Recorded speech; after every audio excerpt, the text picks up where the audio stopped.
and 60 faculty development program on the topic exploring the role of artificial intelligence in the evolving media landscape and rural entrepreneurship. Before we dive into today's sessions, I would like to go over a few general instructions. Keep your microphone muted throughout the session unless instructed to unmute. Actively engage in the discussions and feel free to ask questions via the chat or during the designated question and answer sessions. After each session, the feedback link will be shared in the WebEx chat box. Please be sure to complete the feedback form before leaving the platform, as attendance will be recorded based on your submission.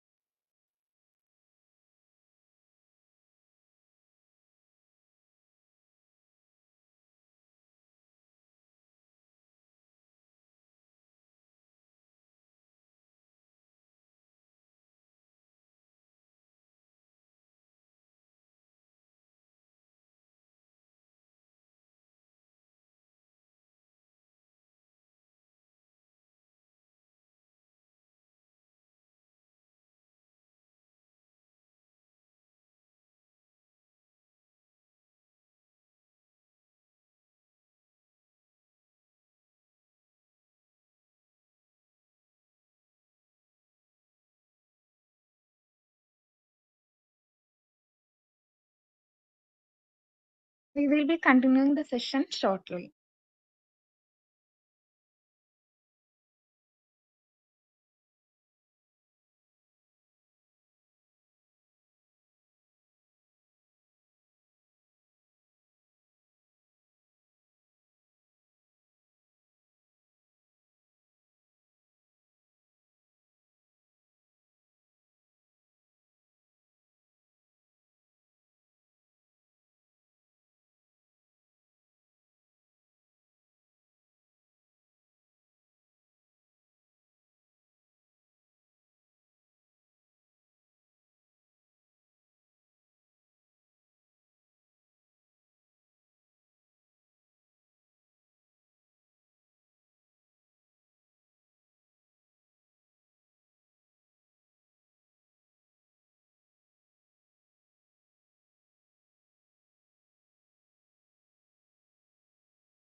Sharing my slides and to make sure that everything is okay.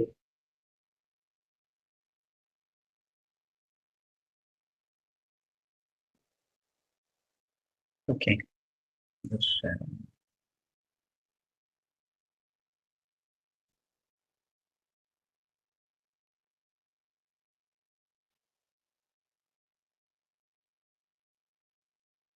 Can you see this?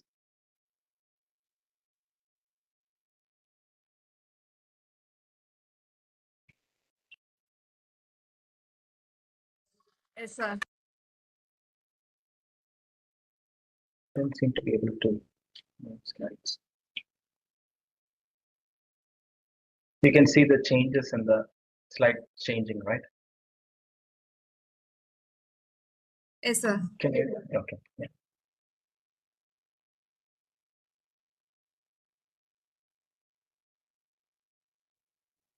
I'll just keep this on.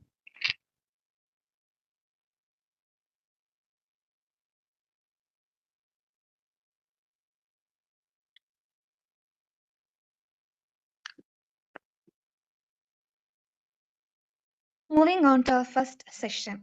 It is our immense pleasure to welcome Dr. Deepak Padmanabhan, an Associate Professor of Computer Science at Queen's University Belfast, UK, and an Adjunct Faculty of Computer Science at IIT Madras.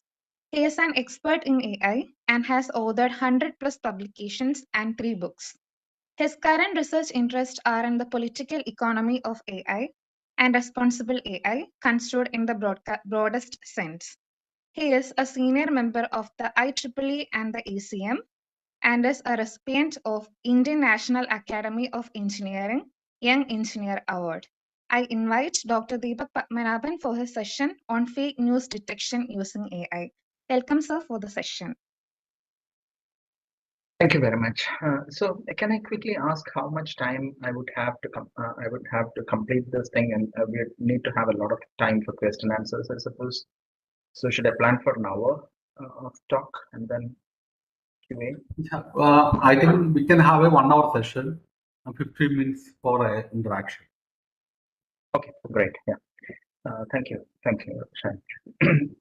So the topic that I have that I'm talking about today is about fake news detection using AI. And I will not just talk about the technological response, which is the AI response to fake news, but also about several perspectives on the broader problem of fake news, because fake news is generally understood as a problem as a major global challenge that is affecting democracy, that is affecting public health, that is affecting media, as you probably understand, because the focus of this FTP is on media and so on. So let's just dive into this. Okay. So the outline will be this. We'll talk about fake news and its historical context. I will talk about a little bit about the interdisciplinary or multidisciplinary underpinnings of fake news, such as the relationship between fake news and cognition. And then about AI approaches to fake news, including with a focus on unsupervised learning approaches. We'll come to what I mean by that. And then I will also briefly touch upon some recent work that we've done on the geopolitical bias in fake news detection. Then we'll look at some data sets, and I just included data sets because in case you are interested in pursuing some work in this field, then maybe you know where to start. And then we'll look at some of the intervention strategies and about way forward, etc. So fake news is understood as a global challenge of our times.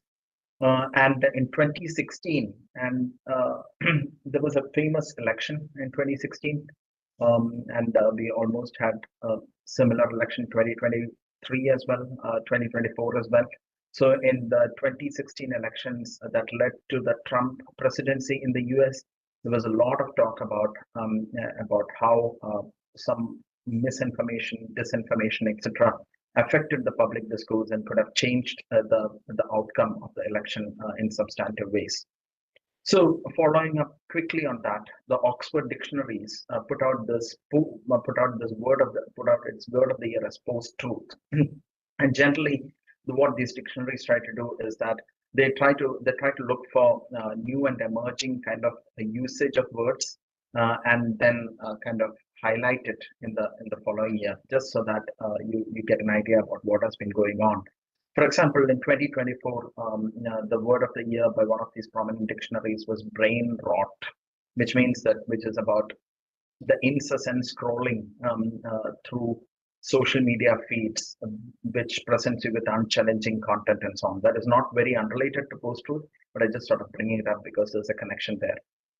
And the Collins Dictionary also in 2017 chose fake news as its word of the year. It was post-truth for Oxford dictionaries, fake news for the Collins Dictionary, but pretty much the same thing, the same kind of phenomenon that we're talking about. And as you can see there, right? I mean, there are, it is very much about media. It cannot. News is always about media, right? So fake news is not a new phenomenon. It has been around for so long, for quite a long time. Let's look at some fake news from 500 years back. There was this the papal conclave was taking place, and there was this person called Piero Aretino, who was one of the candidates in there. So and essentially some people wanted to spread some they wanted to defame this person, Piero Aretino, so that he doesn't get chosen in the selection process. And what they did was, what would they do? About 500 years back, there was no digital media at the time, right? So what they did was to basically go to write up leaflets, get them printed with defamatory content on this person, and then get them pasted on the walls, much like the posters that we have today, right? So on the plaza area, which is the downtown, the main area of the city, you would post these things and so on. So that was one of the very prominent instances of fake news during that time, during the 16th century. And as you can see here, there's a prominent sculpture. Below that, there's a bunch of defamatory content on this particular person that was posted by several people at the time. And this is, of course, a reimagination of what could have happened there.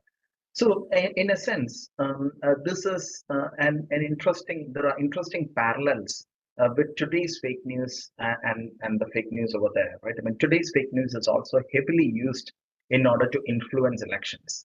I mean, there is plenty. I mean, every election is almost like a wave of fake news as well.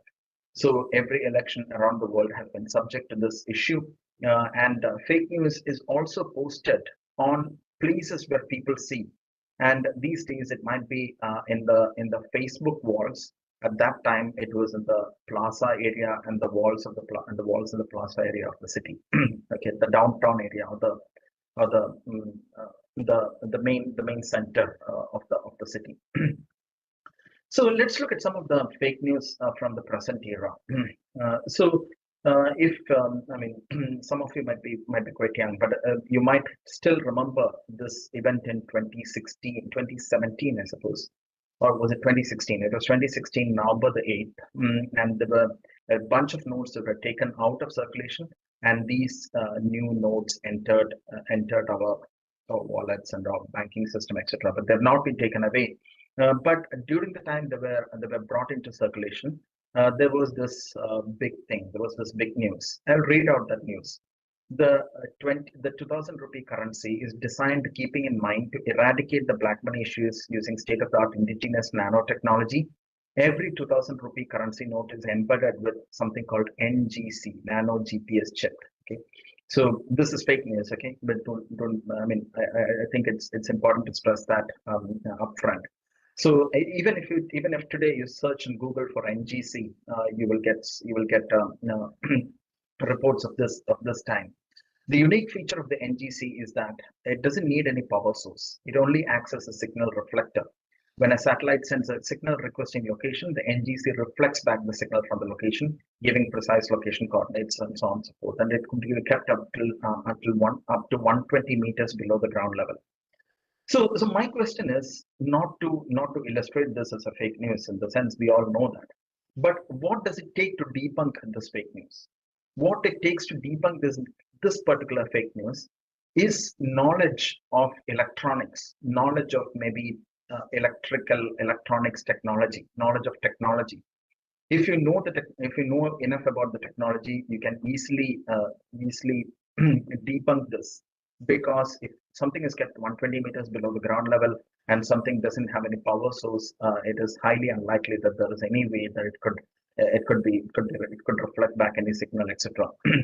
And this nano GPS chip itself, you can think about the technology. Is it? I mean, if there is such a technology, would it be easy enough to embed it in a currency note and all of those kinds of things? You can think about these things, and so your technical know-how is the necessary ammunition that you would need to have in order to be able to see through this fake news. Okay, and that is not very common, right? I mean, not everybody knows technology that well, etc.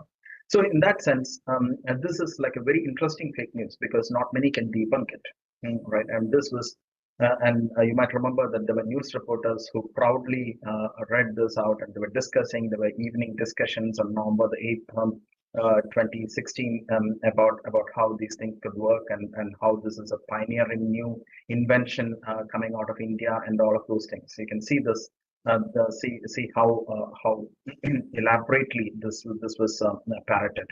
And if you look at another kind of fake news, this is yet another fake news, and this says that there was a woman who suddenly died with blood coming from her eyes, ear, and mouth, and nose, skin, and tongue. Before she died, she ate a lot of shrimp, but so did the rest of her family, and they didn't die. It turns out that the problem was that she drank a liquid vitamin C supplement soon enough after she ate the shrimp. So if you eat the shrimp and then drink a vitamin C supplement, and then you would, it would cause a reaction that will lead you to a death, is what it says. In order to be able to see through this fake news, you would need to understand what shrimp contains. It says shrimp contains arsenic, pentoxide, and so on and so forth, and there is a chemical reaction in the stomach and all of those things. So basically, it says that there is a chemical compound, and you no longer should, you should, it's not enough to understand the chemical reaction processes. It's important to understand the biology behind it. In the sense, it's a combination between biological and chemical knowledge, chemistry knowledge that you would need. You would not only need to understand that arsenic, pentoxide, and all of those kinds of things exist, but the quantities in which they exist. And in this case, the quantities in which they exist are so minute that they won't be able to cause any significant damage. So as you can see here, the fake news is easy to bring about, but then it's very hard to see through the fake news unless you have some very high degree of domain knowledge or very high degree of expertise in some particular thing. Even if you had expertise in technology, you would still maybe fall for this fake news. And you might even say that, maybe this is incorrect, but why risk it? Maybe I'll skip this. And so that is kind of playing in your mind. And this is an example from, he's a Kerala film star, movie star, and so on, who died due to cancer. So he was talking about a lot of suggestions to take 2 herbal remedies for cancer. So this was popularized through social media.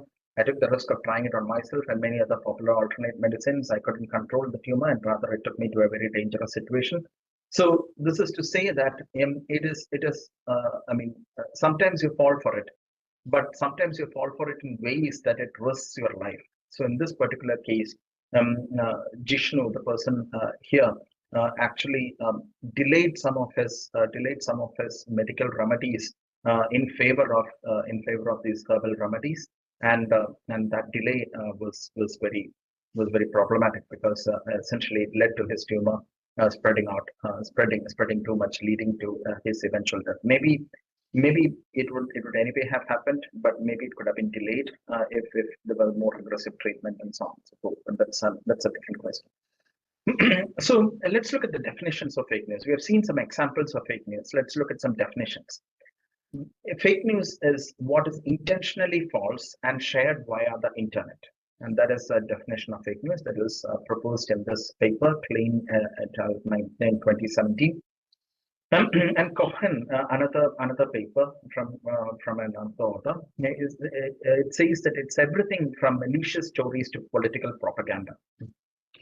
And fake news is a continuum. Some news have some bias, yet others misinterpret, and some others step into misrepresentation territory. Do you know who used fake news as the word fake news very often? And that is somebody who has not left the public discourse. It was largely used by Trump, and Trump during his presidency used it quite often, and in ways that would discredit some narratives that he did not, maybe that was not to his liking, and so on. So fake news is a very misused word as well, overused or abused word. So we need to understand what it contains. And fake news could involve anything between misinformation, which is largely misinterpretations, and then malicious content, which is sometimes called as disinformation as well. So let's look at some of these. Mute कैसे करेंगे इसको? Pardon me? Is there somebody who is trying to speak? I'll just wait for half a minute. Maybe they're trying to turn on the mic again.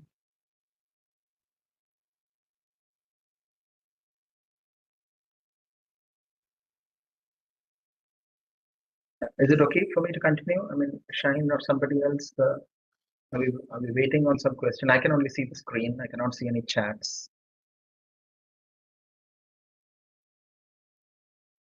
Can you hear me all right? Oh, Yes, sir. okay. Is it okay for me to continue? Yes, sir. Is there any question? Okay, no problem. Yeah, so I'll just basically continue, and we'll take questions at the end. Okay, so I won't pause even if I hear somebody speaking.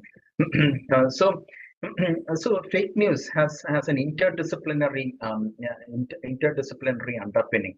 So it has one of the things that it makes use of is what is called as confirmation bias. So confirmation bias is where is a particular psychological psychological phenomenon. Sometimes it's called I mean it's basically a problematic psychological phenomenon, and it says that among the things that you hear or see, the things that you believe are the things that you value. Okay, so let's just break this down a little bit.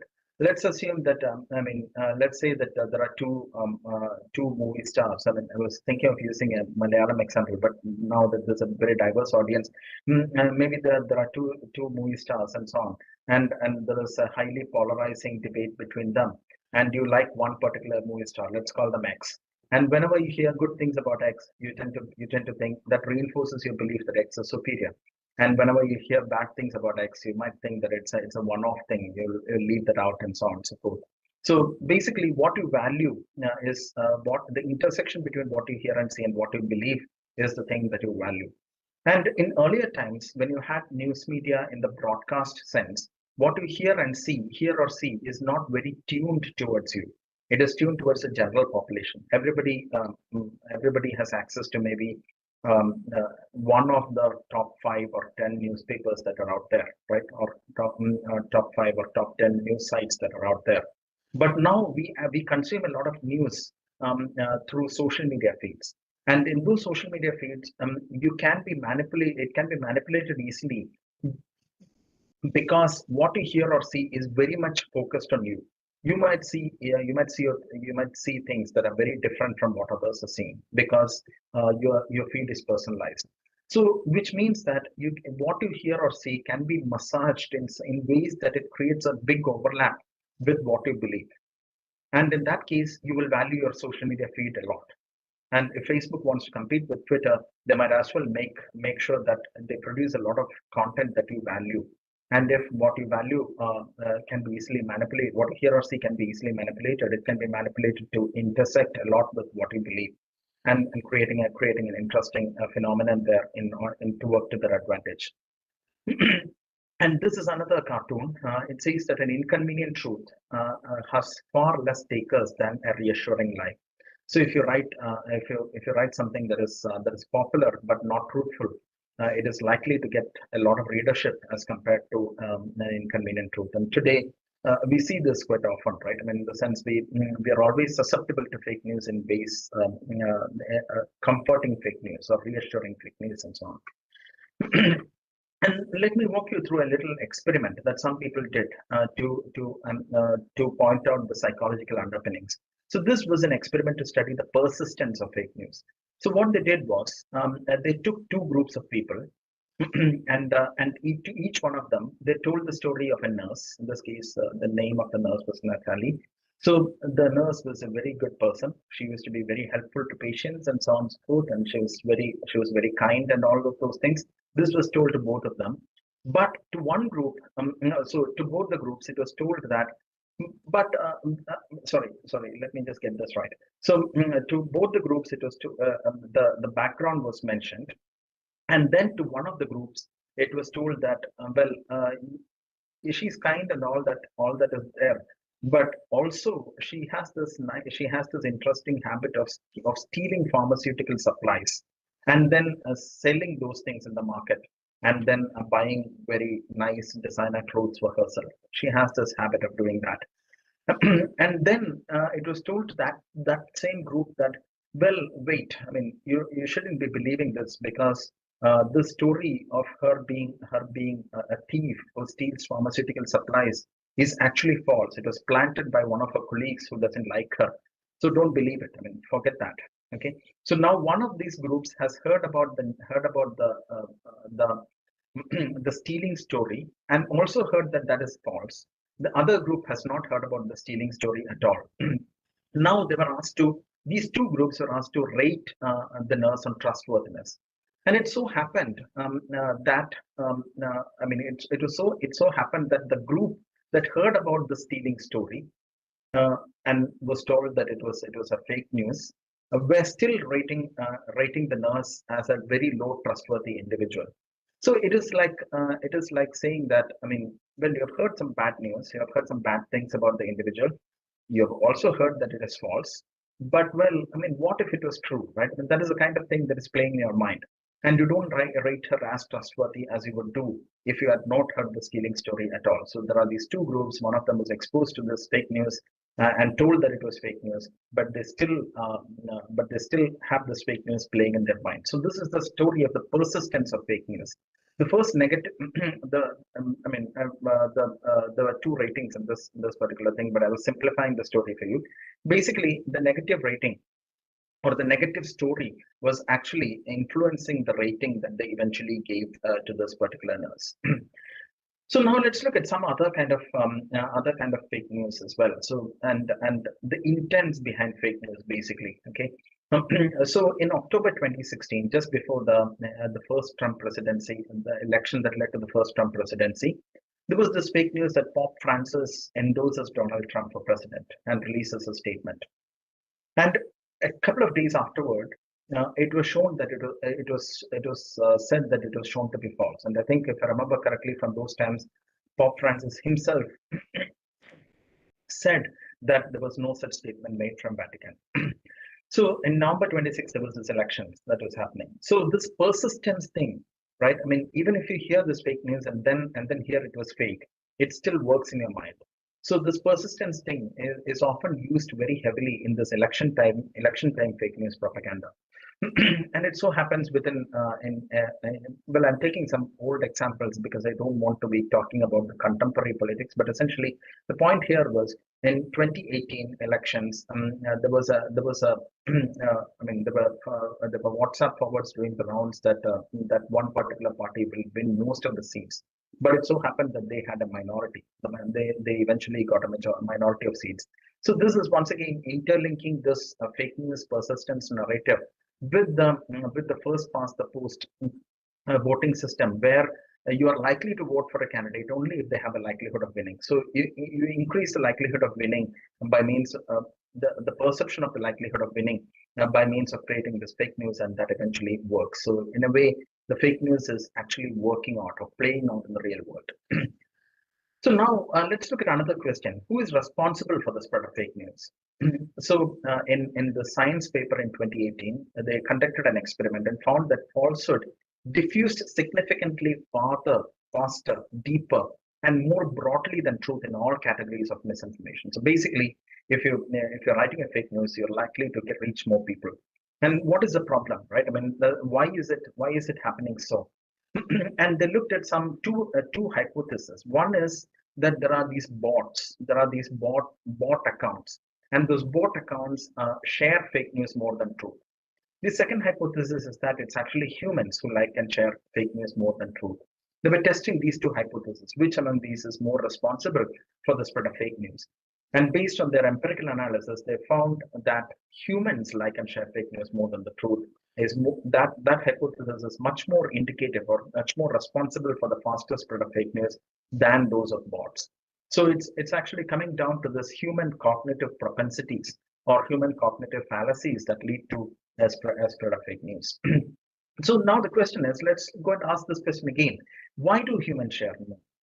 Why would you share a fake news much more than you would share a real news? It could be because fake news is more novel. So in the sense, like, think of this, right? So you're reporting only the real world. In the real world, there are only so many things that are interesting that happens. Among journalists, there is a saying that you don't report if a dog bites a man, but you report if the man bites a dog, because man biting a dog is much more novel, is much more rare, much more interesting. So if you want to make interesting narratives, you might as well depart from reality. In the real world, it's all. I mean, things are going on. There might be one particular thing where there's a burglary happening, one place where there's a verbal fight, one place where there's a physical duel, and so on. But it's not all over the place. Whereas you can create much more interesting narratives if you are in the fake world. So what they did was to quantify uniqueness. You compare it. This particular study compared a tweet to the corpus of the previous 60 tweets that the user was exposed to, and the difference was quantified using a variety of metrics. And they found that among fake news, the information uniqueness was significantly higher than among true news. So it was so fake news. हिस्से की बात तो कह दी, अब मेरे हिस्से की बात भी सुनते जाइए. Please mute your microphone, whoever it is. Okay. So information uniqueness in the case of fake news is much higher than in the case of real news. So the KL divergence is high. KL divergence is a measure of uniqueness, and so you might be aware of it. Can the organizer maybe mute this person? I mean, there's somebody who has probably mistakenly turned on microphone. Okay, I will carry on anyway.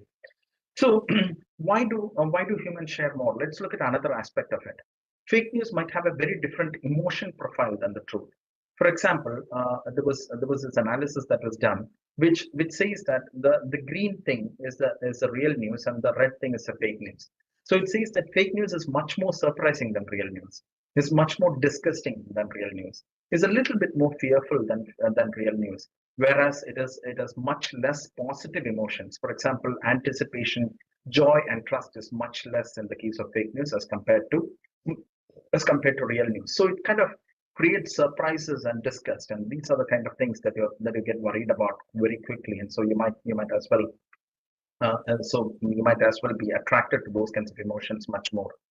So the story so far is fake news has been around. It's been more so in present times. It spreads fast. Fake news persists in the mind long after it has been shown to be fake. And fake news is more novel and has a different emotion profile, not unique profile, different uniqueness and emotion profile than the truth. Okay. Now let's go to data science and fake news, which is a key part of what I wanted to cover. There are different data types of relevance for fake news. And so when you're trying to do some fake news detection algorithms, you're worried about how would you represent the data? What is the kind of data that you have? How do you represent it? And how do algorithms make use of those representations and so on? So if you take Twitter, or let's say X today, right? I mean, you have a particular candidate information post that you want to maybe want to see whether it is fake or real, right? So what you might do here is to take the information within this post, and what are the kinds of information that are available there. One is the source of information or misinformation, which in this case is the handle of the user. The other one is the content of the information or misinformation, and it could contain the hashtag, URL, image, and all of those things. Then there is also the context of misinformation. There is a date, time, and location. These might be useful to indicate what kind of misinformation is going around.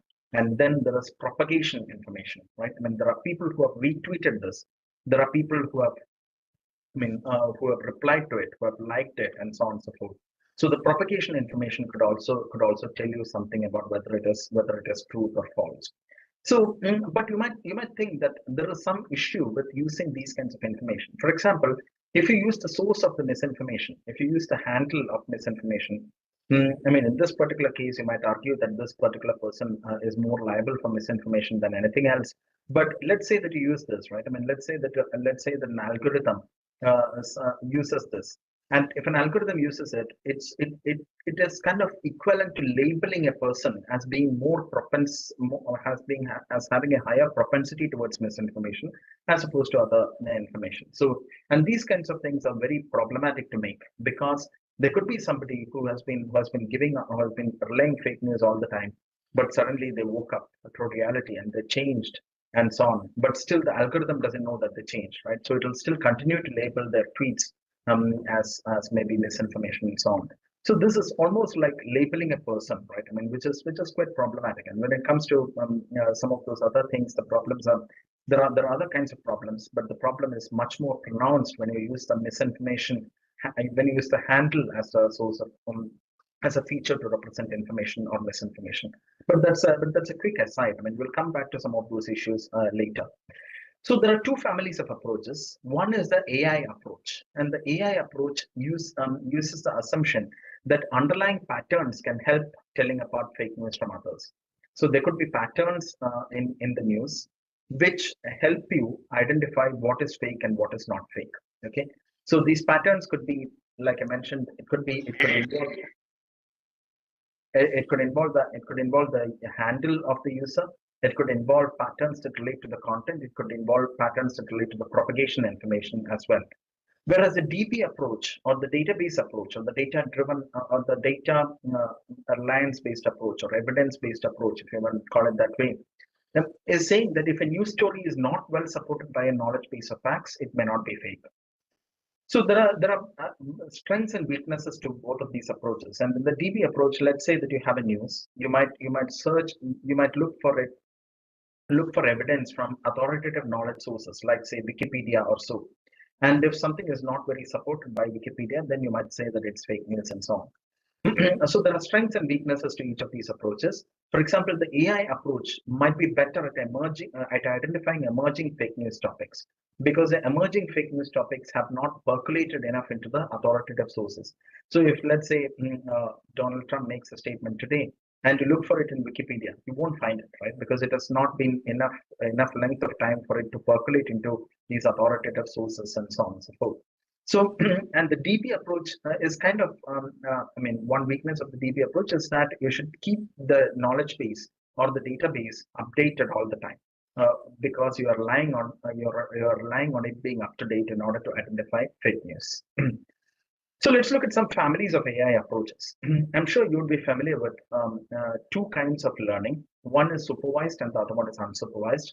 In the case of supervised approaches, it uses labeled data in order to build fake news identification methodologies. And in the case of unsupervised approaches, it treats deviations from a common character as being anomalous and thus likely to be fake. We'll come into some of those details. I mean, no need to, if it looks a little bit jargonish, don't worry. We'll come to some example-based narratives very quickly. So let's look at an example of supervised fake news identification. So let's say that you want to, you're all teachers in some institutes or the other. Let's say that you want to give a final year project on supervised fake news identification. How would you suggest to the student that they approach it? One way could be to ask them to gather a number of fake news and to gather a number of real news articles as well. The fake news could be gathered from, like there's an India site called altnews.in. Altnews is a very interesting fact-checking site. And there are also global sites like snopes.com. So you can find them, you can go there, you will find a list of news that have been debunked by them. You can capture those and use them as fake news. And then you can look at maybe authoritative news sources, such as maybe BBC or Reuters or whatever it is, right? All those kinds of news sources that you consider authoritative as being the source of real news. So you take these two categories of these two batches of news articles. One is labeled as misinformation, red, and the other one is labeled as real information, which is legitimate information, which is green. And then you give it to a statistical model. And the statistical model makes use of the patterns within the data in order to identify correlations with labels, right? And the statistical model is trained. And once it is trained, now you give it a new news article and it makes use of those pattern profile in order to identify a label for it. And the label could be to say that it is either fake or legitimate news article. Okay, so this is standard. Standard approach for classification. I mean, if you treat fake news identification as a binary classification approach, this is what you would do. So the methods adopting this approach differ in the kind of features that are used to learn the model and the kind of models that are learned in the process. So let's look at some examples. The features could be different, right? I mean, the features could include things like, for example, the credibility of the person. If the person has a Wikipedia page or has a blue tick against them, you might use a higher credibility representation for that. And also you might use things like the number of people who are following, the influence, and all of those kinds of things. So you can use those kinds of features from the source. You can use a number of features from the content. For example, there could be lexical features from the content, which says what words are used. You look at what words are getting used in the tweet or in the, I mean, I'm using tweet here generically. I mean, a tweet doesn't even exist now, I suppose. I mean, it's x.com. It's no longer Twitter. So maybe it's X or whatever it is, right? I mean, so let's say let's say it's a social media post. Let's say it's an online article, whatever it may be. You have some content associated with it. You can look at what words are used from the content, and you can make use of other kinds of stylistic variations in the content, such as whether there is a usage of past tense, present tense, etc. And you can make use of emotion information from the content, like let's say that there are emojis, emotional words, etc., or hashtags and URLs, the content of the photos that are posted along with the social media post, and the content of the videos as well, and all of those kinds of things, right? So, so that is the features from the content. And you can also use features from propagation. The number of people who have retweeted that particular tweet, the number of replies that has been achieved by that tweet, and maybe you can use things like the number of retweets that have been attracted within 1 hour of posting that particular tweet, and the number of retweets within 1 day, etc., etc. So you can make use of all sorts of information from propagation. And once you have all the features readied up, you can use a number of classification methodologies. And you can use maybe things like support vector machines, which used to be quite popular in the 2000s, but now it is potentially maybe neural networks and so on. But there are still these options. You can use Bayesian methods, such as there was a paper in 2011 that made use of Bayesian methods. You can use conditional random fields, which is another kind of generative model. You can use deep neural networks, which would be potentially the first choice if you were to do this project in 2025.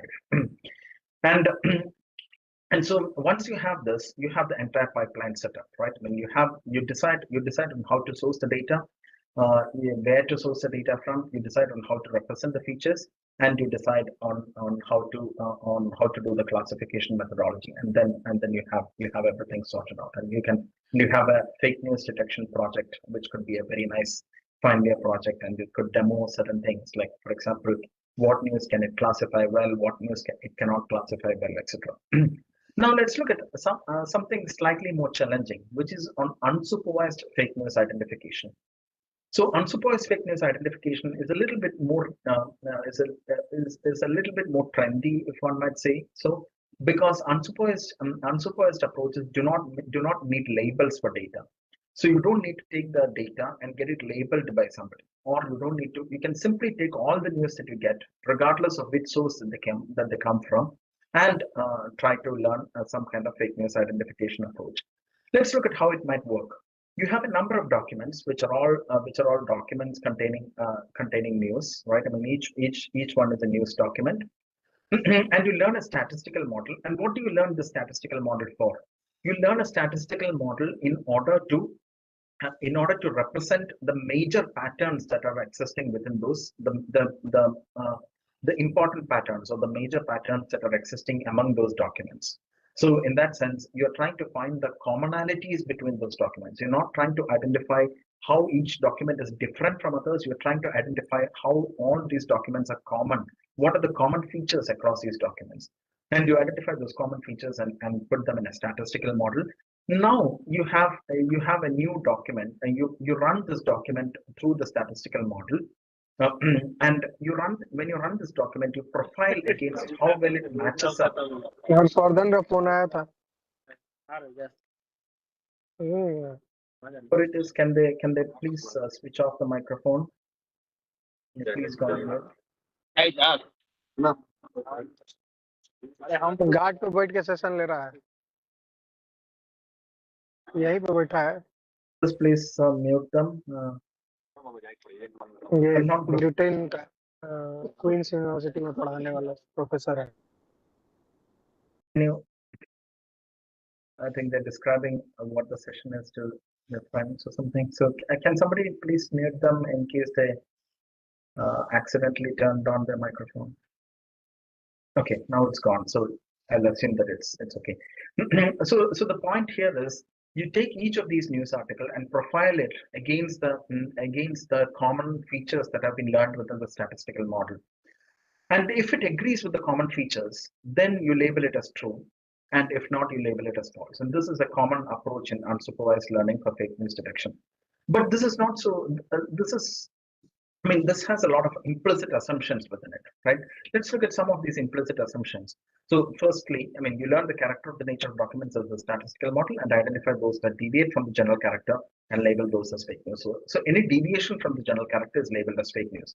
Now let's go back to the assumptions of this model. It presupposes or assumes that most news are not fake. Okay, it presupposes that most news is legitimate, and this may be violated in many scenarios. For example, if you collect news indiscriminately, it may so happen that in this polluted media ecosystem that we find ourselves in, you might be collecting a sizable number of fake news as well. So in that sense, you may not be capturing you may be violating the assumption that most news are not fake. Now let's look at unsupervised fake news detection, how it qualitatively differs from supervised fake news detection. So in the case of supervised fake news detection, you have labels associated with the news articles, right? And so labels are gold standard labels. It is somebody who is knowledgeable about it, who has labeled it as either fake or real. Now you have this information to guide your statistical model development. Whereas now in this unsupervised model, you don't have those labels. So you have only the data and the outputs. Earlier, you had the data, the labels, and also the statistical model. And the statistical model is guided by the labels as well. Whereas here, you don't have the label to guide it. So what do you do? One way is to use some kind of a meta approach, is to use some kind of an assumption about what fake news or what real news or what fake news would be. So let us say that you identify some dimensions on which fake news differs significantly from legitimate news. And you can identify news pieces from either extremes on those dimensions. For example, let's say that let us say that maybe if you maybe if you have very incoherent narrative, coherence as a measure of fakeness. Let's say if you have very incoherent narrative, you might call it fake. If you have very coherent narrative, you might call it legitimate. And there are things in the middle where there is an ambiguity, where there is a medium level of incoherence, which means that you might need to differentiate it. So you can identify pieces from either extreme and then label them as fake and legitimate, and then propagate the labels to the unlabeled news pieces based on how similar to those they are to those labeled in the previous step. So you're making a mix of the dimensions as well as the data that you have. Okay. So let's look at some of these dimensions of variation. What are the dimensions on which fake news differs from real news? So fake news tends to, when you might disagree to many of these assumptions, okay? It's fine to disagree.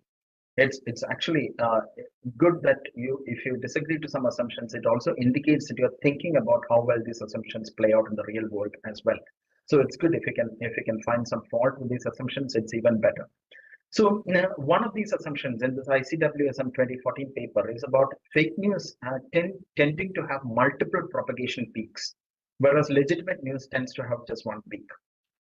For example, let's say that you have this fake news about shrimp and lime juice. Okay, and the shrimp and lime juice fake news could come in 2014, could come in 2017, could come in 2020 again, 2021 again, 2023 again, and all of those kinds of things, right? But if there is a real news, which is a news article about some real event that took place in 2014, it wouldn't come back again. You wouldn't say that this person died again in 2017, right? I mean, that won't be true. So if you have a fake news, it tends to have multiple peaks. Whereas if it's a real news, it tends to have only one peak. This is one dimension of variation that these people, Frigeri and others, used in order to classify, in order to identify fake news in an unsupervised way. So let's look at another assumption here. This is from around the same time. This says that information on a topic diffuses from A to B if they are connected, and B retweets A's post on the topic. Okay, so I hope you can spend some more time looking at it. Information on a topic diffuses from A to B if they're connected, and B retweets A's post on the topic. Okay, that is how you classify diffusion. And the diffusion network pattern is the patterns of diffusion. And this says that the diffusion network patterns are likely to be different for fake and legitimate news. So here, if you look at it, the fake news diffusion pattern is a large number of singleton nodes who got the information from outside the network and were spreading it. Think of how you receive your news, right? And if you think that if there is something like the shrimp and vitamin C thing, you might forward it to a lot of people because you want to save their lives, right? You're a good guy and you want to save their lives. Whereas if you get a particular information about maybe a particular news about a particular university or something, you might only send it to your nephew or somebody who is looking for university admissions. You might not send it indiscriminately to everybody. So in that sense, propagation patterns or diffusion patterns are very important. So for example, legitimate news diffusion patterns are much more connected, but connected in the sense that you would forward it to people in your network rather than forwarding it indiscriminately. They come from people in your network. They're sent to people in your network rather than fake news diffusion where you get news from somewhere and then send it all over the place. So now there is another dimension of variation, and this is some work that we did a few years back.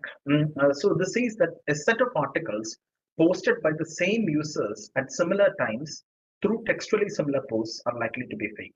Okay, so this says that if there is an orchestrated behavior, if you believe that, if you find that a lot of people are tweeting the same thing all together synchronously with similar content.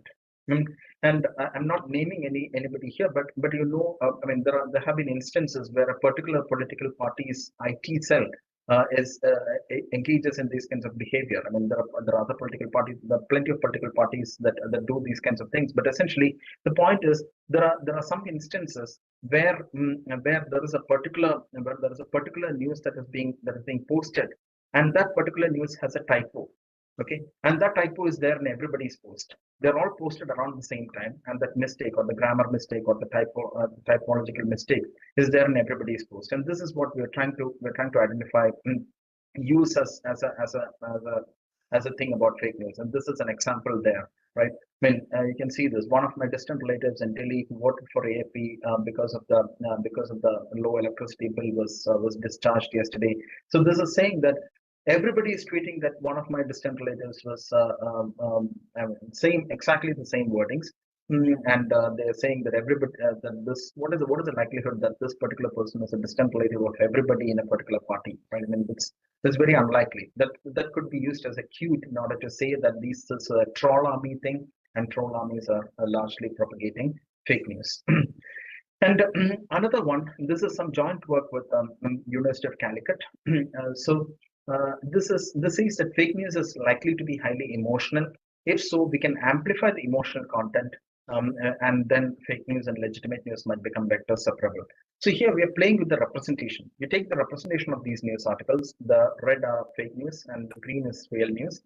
Take this representation, amplify the emotional content of the representation, and you get this larger separability. All the fake news goes in one direction because they are oriented with some particular emotions, and all the legitimate news goes into another direction because they're oriented with a different set of emotions.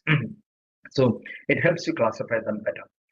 And this is the last one that I have in terms of dimensions of variation. When there is a fake news, there is a high likelihood that people will respond to it with a lot of inquiries because it plays with inquisitiveness or curiosity.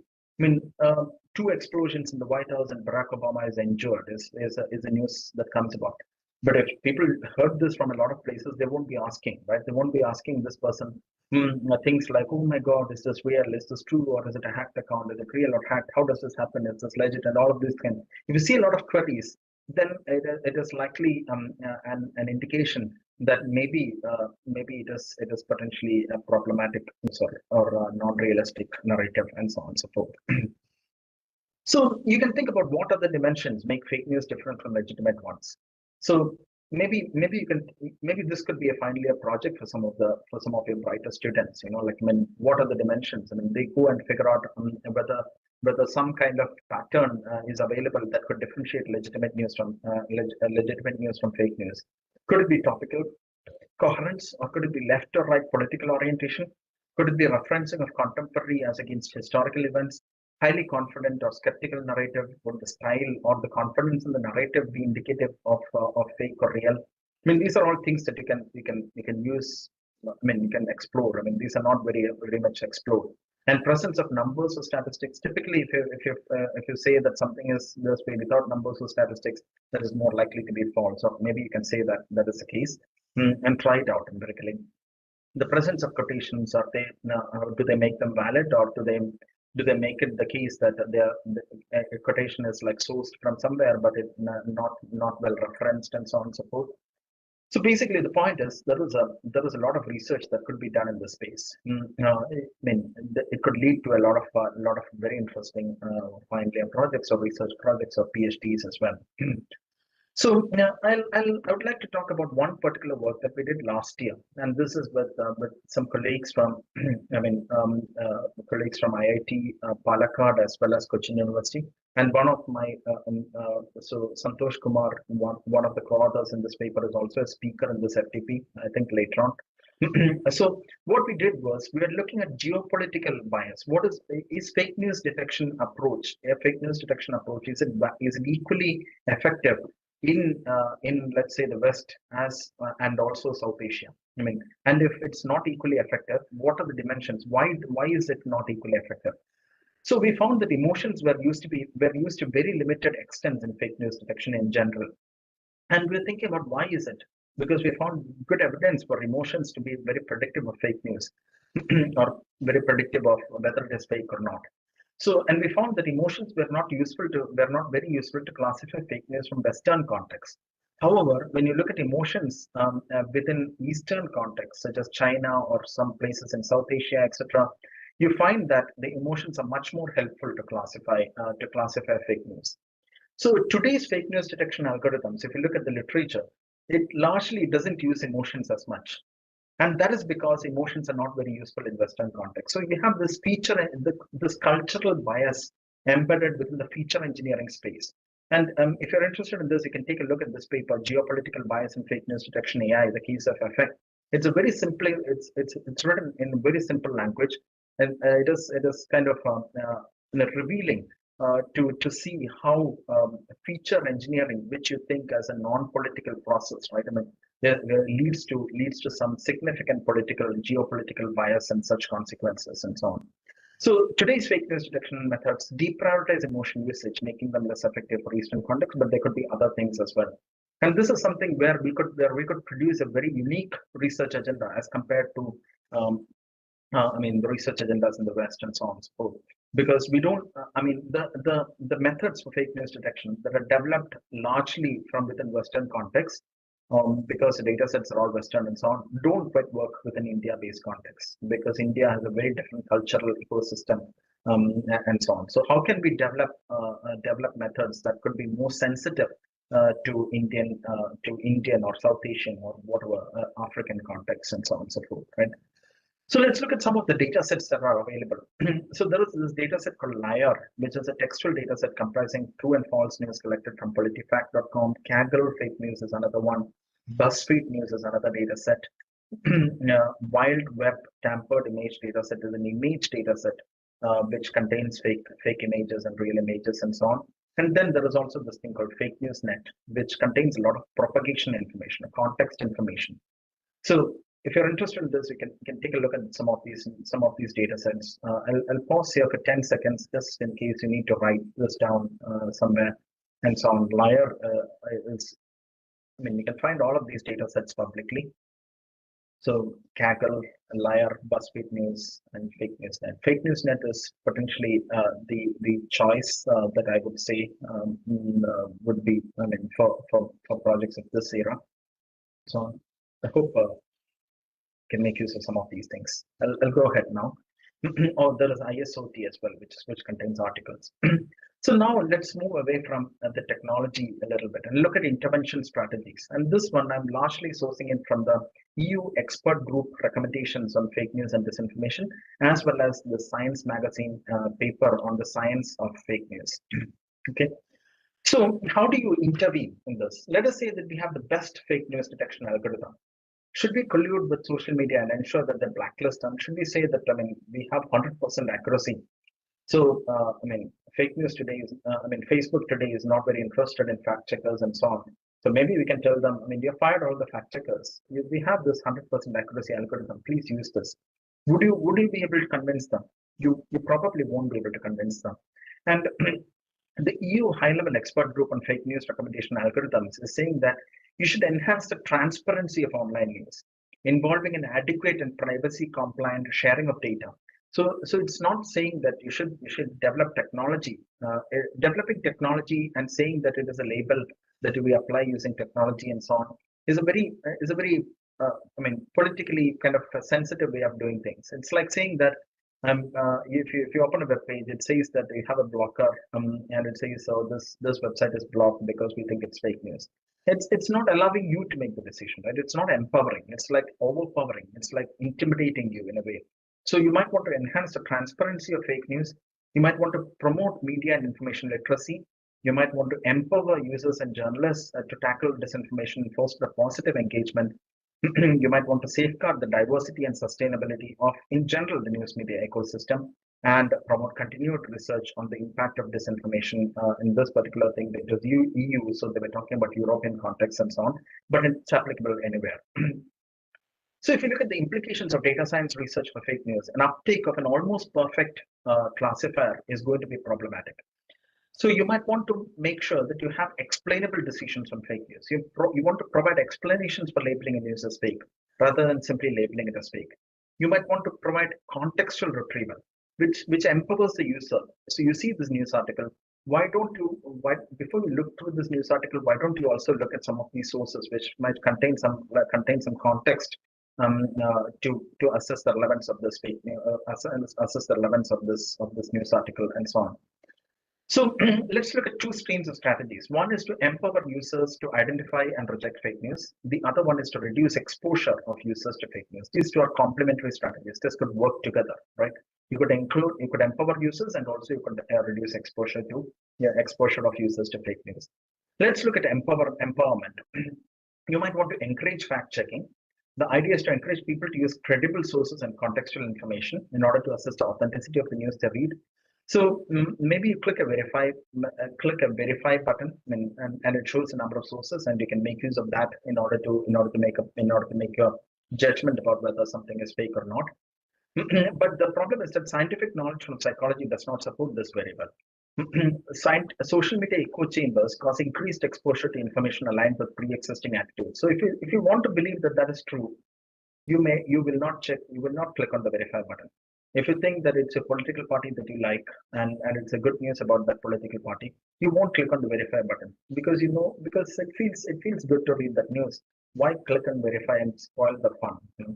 And confirmation bias. People would be less inclined to verify news that conforms to their belief.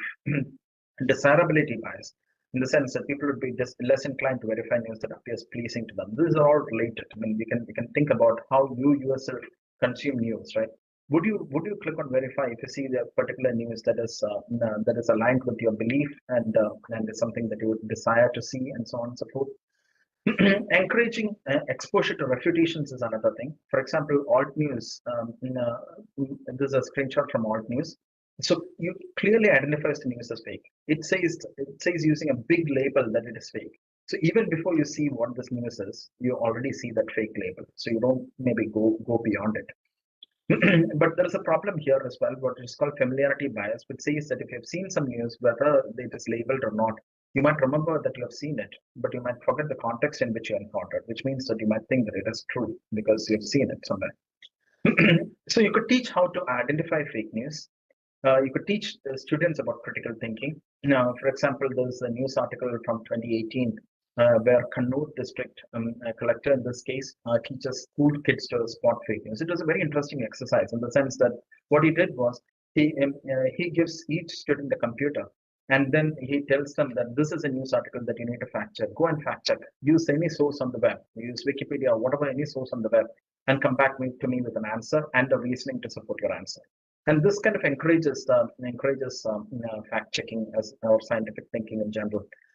So the quote from the article says that the need to invest in truth, even if it means taking sides. The problem is that these kinds of things could persist as long as you are in a classroom environment. But would you do that all the time? You may not, right? And would this lead students into devaluing the credibility of news? I mean, in the sense we generally trust news, right? In the sense we generally trust what is there in newspapers, but that is kind of dwindling now. But that kind of an approach of where you have trusted people giving you news it's a very interesting phenomenon in the sense like it's very comforting, right? That is what you want media to do. And if you become very if you become very distrustful of media, that's a problem because you don't trust anybody. In the sense, it leads to problematic outcomes in democratic discourse and so on. And reducing exposure to fake news, around 47% of Americans report to receiving news information many a time or often from social media sources. Social media is not owned by the states, so you cannot ask Facebook in India to implement a lot of controls because it's controlled by somebody, right? I mean, it's controlled by somebody who has their interest somewhere else. The easiest way to maximize revenue for social media would be to get users to spend more time on their site.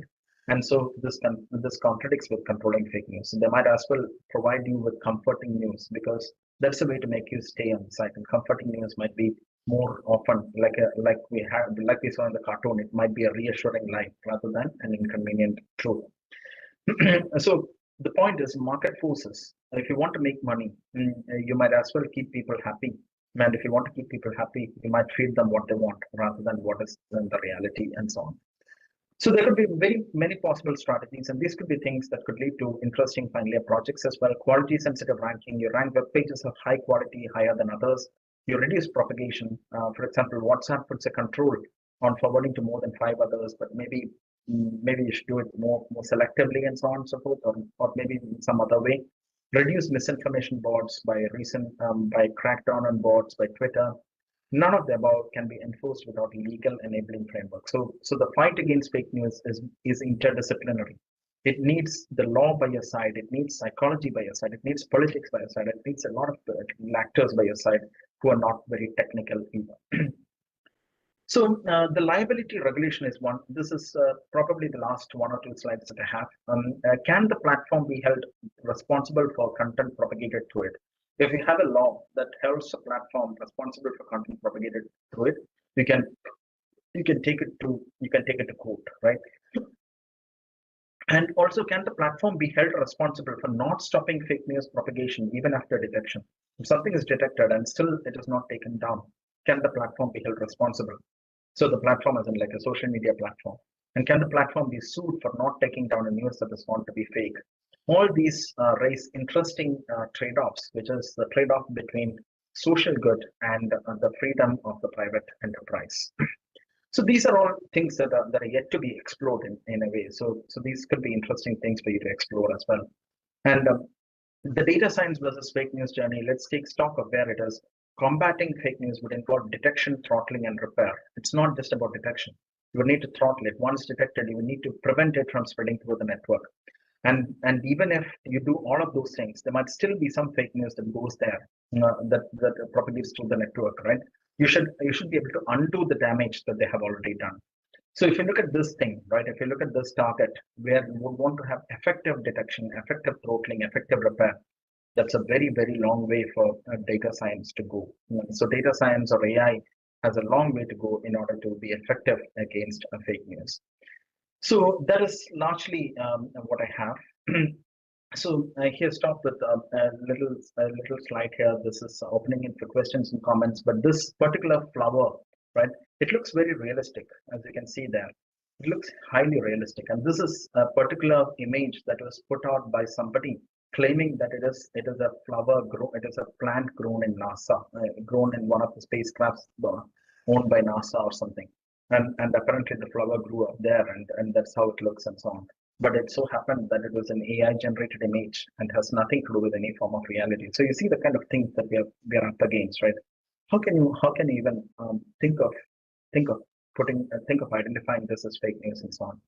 So on the right hand side, I have this. I mean, if you're interested in some of these social issues, and if you can read Malayalam, which I think a lot of you cannot. I mean, I wasn't aware of the diversity of the audience that I would get in this.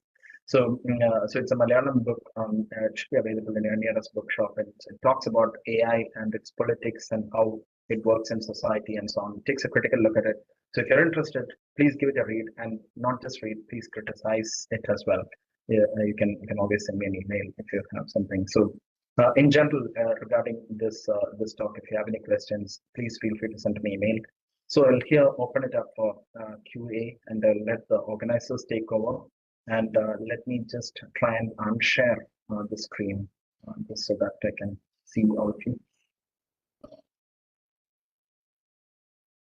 If any of you have any questions or queries, you can either unmute yourself and ask, or feel free to use the chat box.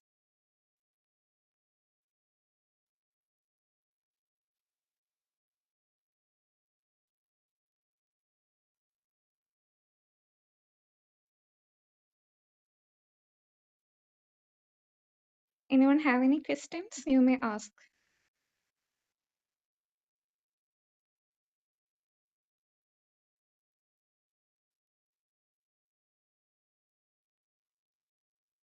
So please feel free to type in any question in the chat box as well.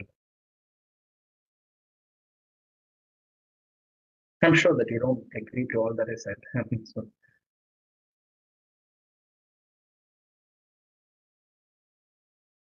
I think there's a question which kind of went up now. Let me just scroll up. So it's Veena Juice. So Veena is asking whether the data sets mentioned are publicly available. Yes, they're all publicly available. You don't need to pay anything either. So there are some data sets which are paid, which could be paid and bought, but the data sets that I've listed are all publicly available for free as well.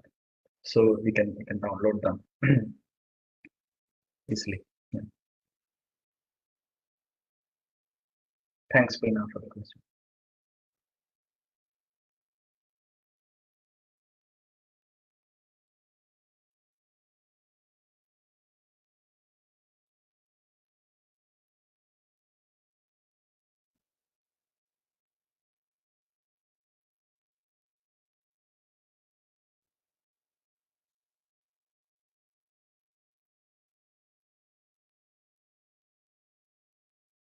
Any more questions?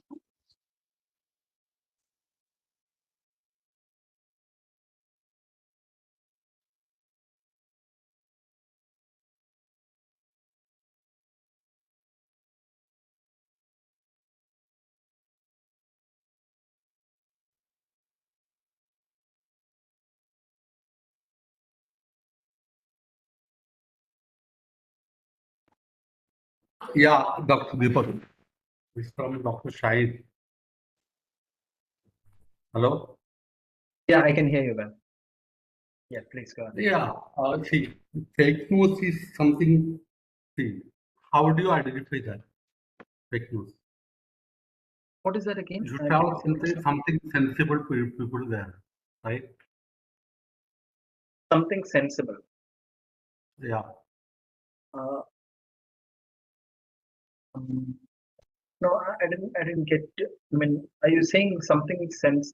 How do you identify something sensible? Is that How they are ethically correct.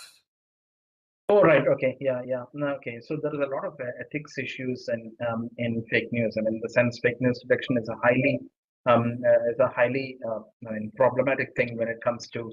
I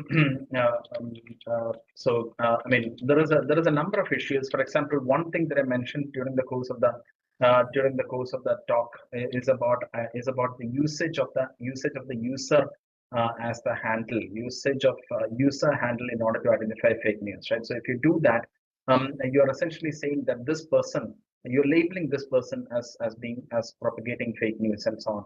And you might also like geopolitical bias is another aspect that I briefly talked about, which is where fake news detection algorithms tend to be systemically biased towards Western contexts.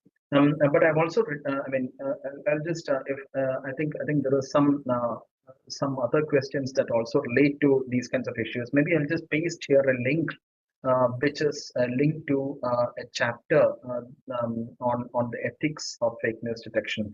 So that is a Springer link, link.springer.com/. So it's a it talks about a variety of ethical issues in fake news detection, of which there are many actually. In the sense, like things like um, uh, so there might be some fake news detection algorithms which are good at identifying right-wing fake news, but not so much in identifying left-wing fake news. If you're talking about political spectrum and so on.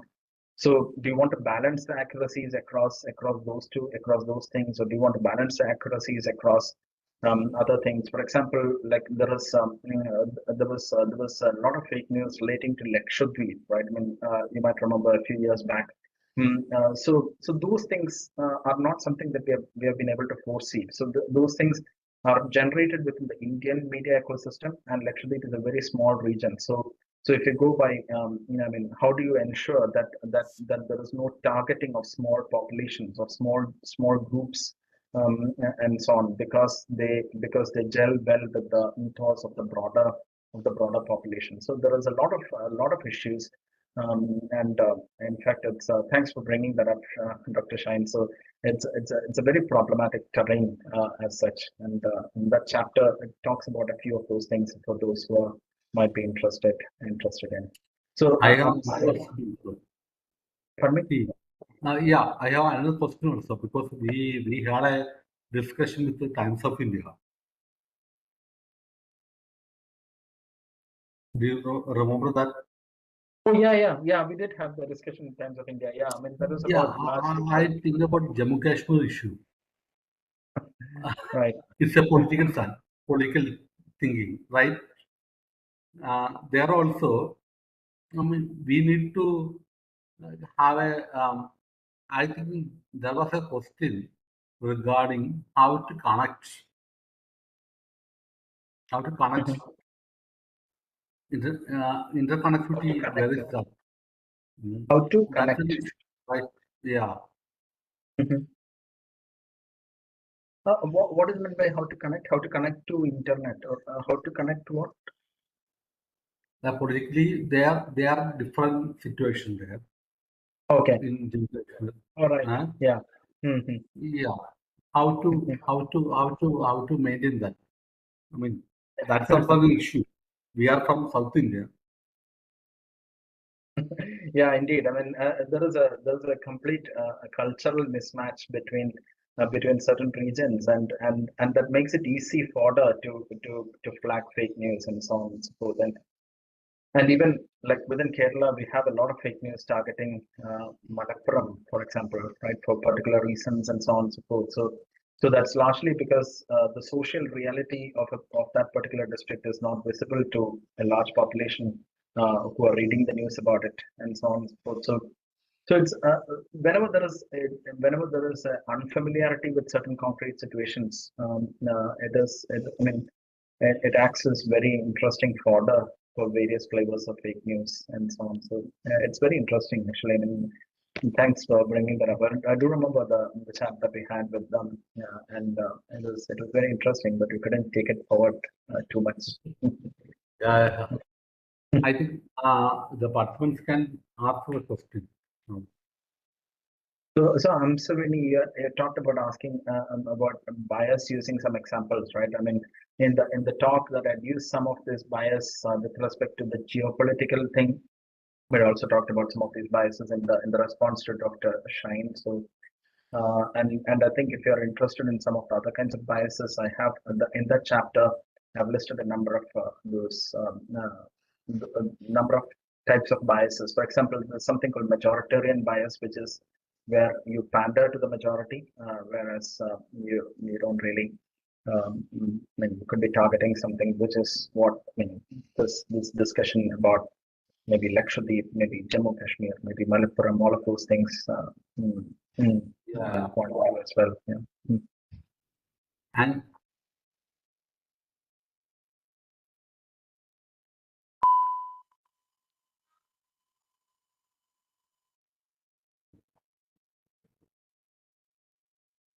Any other questions from the audience?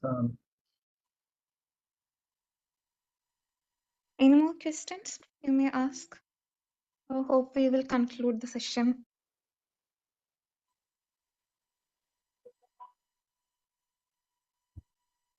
there is a question there in the chat box. Oh, well, yeah, No. okay. So the challenges in developing an NLP-based system for fake news detection. So yeah, I mean, that's a very interesting question, but also very broad in remit. Thanks, Sonia, for that. I mean, I think there are plenty of, when you look at NLP, right, NLP is a very happening area these days because of all this generative AI and so on and so forth. And when you think of generative AI, the one thing that you talk about a lot are things about hallucinations and so on. Hallucinations could be thought of as a pollution of the information ecosystem in the sense that it is creating a narrative that is not true, right? But it sounds to be true. I mean, that is a thing about generative AI, right? So generative AI is very good at developing things that may be false, but which look plausible, which look feasible, which look things that are likely to happen and so on. So while that part of the world that part of the thing has been strengthened, I think maybe the other way is to look at NLP in order to build some kind of internal resistance to hallucinations within NLP. What would you do if you were to build an NLP which is conformant to reality, which is not looking to provide narratives that are believable, but which is looking to provide narratives that are true, that are realistic, for which there is evidence and so on and so forth. So, so those kinds of things could be very interesting avenues for research. So you take a spin on the problem, right? I mean, you're using NLP for a different purpose. You're using generative AI for a different purpose, which is not to provide believable narratives, which is what generative AI is doing today, but to provide realistic narratives, which is a different problem. And so these could be things that are very interesting to explore.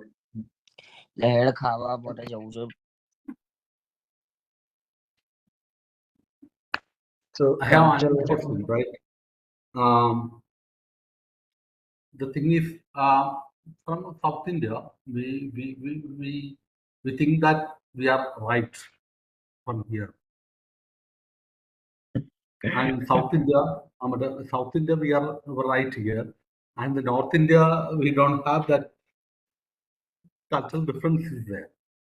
How can you make that fake or something like that?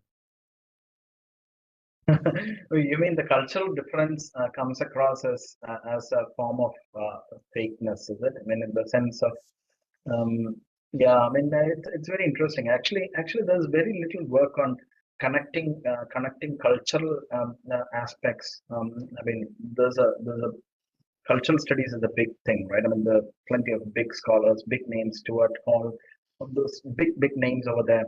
And how do cultural things come into play within NLP or within technologies?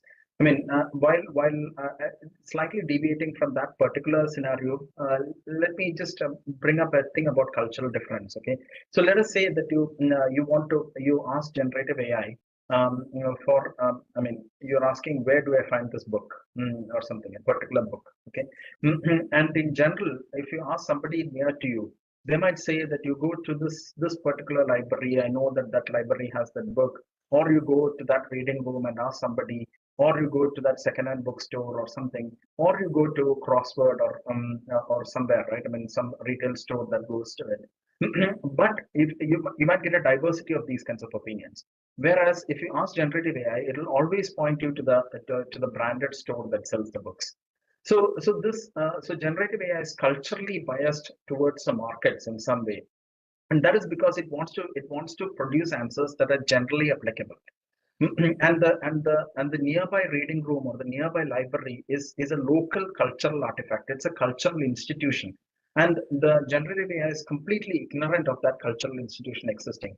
For it, the only cultural institution appears to be the market, which is a universal cultural institution. So it is demeaning of certain kinds of cultural institutions and promoting of certain other kinds of cultural institutions, which is very problematic. And these are things that are starting to be explored.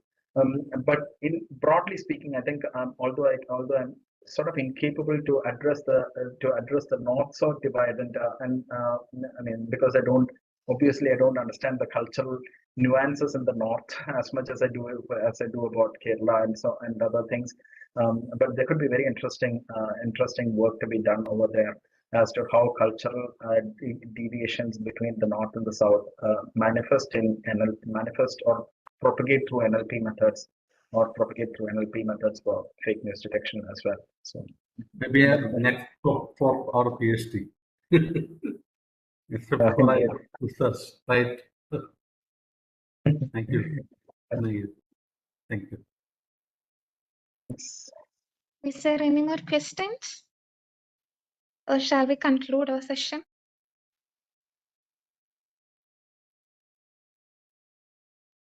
I don't think there are any more questions. So many thanks for this opportunity to talk to you, and it's a large audience and a very diverse audience as well. I hope you found something in this useful, and please do let me know if you have any questions or anything. I'll just put my email in the chat here so that. Thank you very much. I hope we can close this, right? And the one other session, 10 minutes, I think. I think we On have behalf a of yeah. Okay. On behalf of Department of MCA, I would like to extend our heartfelt gratitude to Dr. Deepak Padmanabhan for delivering such an insightful and thought-provoking session on fake news detection using AI. Dr. Deepak's expertise in artificial intelligence, coupled with his deep understanding of its societal implications, has provided us with valuable perspectives. We are truly grateful for the time and effort you have invested in sharing your knowledge with us. Your session has undoubtedly inspired us to explore new dimensions of AI in our own work and research. Once again, thank you, sir, for being with us today. We look forward to more opportunities to learn from your expertise in the future. Thank you. Thank you very much, Elsa, and thanks everybody. Thanks again. Thank you.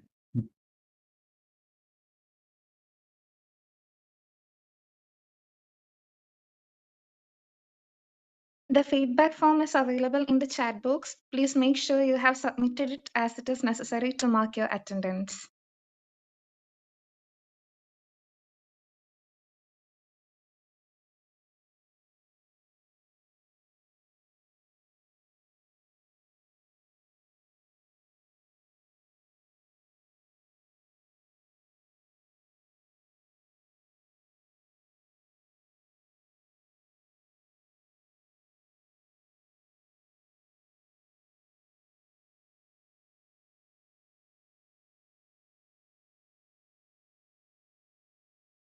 The feedback form is available in the WebEx chat box. Please make sure you have submitted it, as it is necessary to mark your attendance.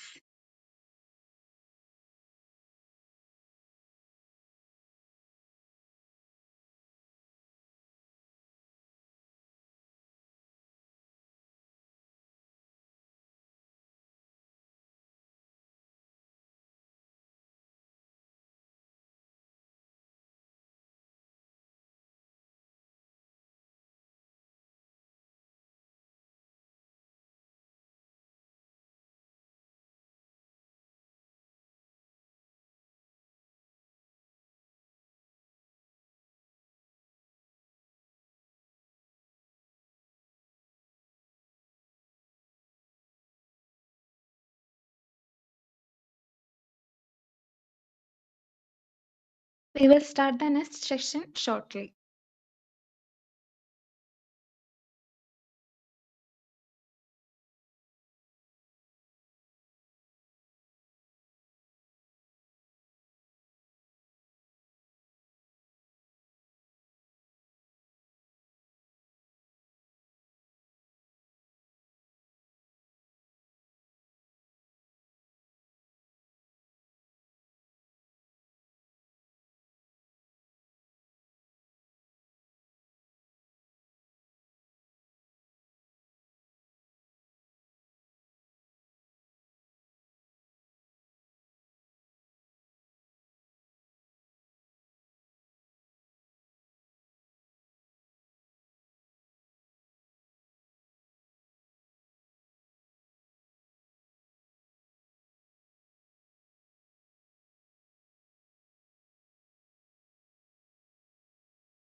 Now, moving on to our next session. It is our distinct pleasure to welcome Mr. Sunil Prabhakar as our esteemed speaker for today's Faculty Development Program session on social media content creation with AI. Mr. Sunil Prabhakar is serving as a consultant to the online section of Madhrubhumi, a leading national daily in Malayalam in Kerala. His role in Madhrubhumi Online is to bridge the gap between technology and content. Mr. Sunil is also a part of Google News Initiative's GNI fact-checking training network and has trained hundreds of working journalists and media students across India. Recently, he was invited as a panelist for a panel discussion on misinformation during COVID-19 pandemic organized by the US Consulate in India with fellow panelists from Johns Hopkins University. I welcome you, sir. Okay. Good evening, all. I am Sunil, working with the Madhrubhumi, and thank you, Elsa, for the nice words. And today my topic is social media content creation with AI. It's a very broad topic. Social media content creation and even content creation for the e-commerce, especially in the rural segment. Recently, we conducted 2-3 workshops in NIRD Hyderabad in creating promotional content, that means product promotional content at a very low cost using smartphone and AI. So the content creation is a very interesting and topic, and every segment is now utilizing it. That means every segment is engaged in creating content at a very low cost with the help of smartphones and low cost devices and AI. NCERT, even the National Council for National Council for Education Research and Training, they also conducted workshops on low-cost content creation, educational content creation using AI. So content creation is a very big topic, and social media content creation, it can be here in the social segment. It is actually for product development, marketing, and communication about the services, everything. So before entering to the actual content creation tools with the AI, I think I can explain something about the status of the social media to have a better understanding of the platform and to have an idea of how to utilize these tools to have to produce or create good content which will fit for your product promotion or marketing activities in social media. Let me share my screen now. 1 second.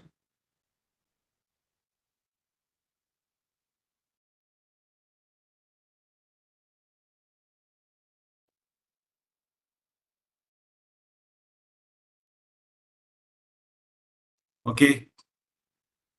I hope my screen is visible now. Am I right? Yes, sir.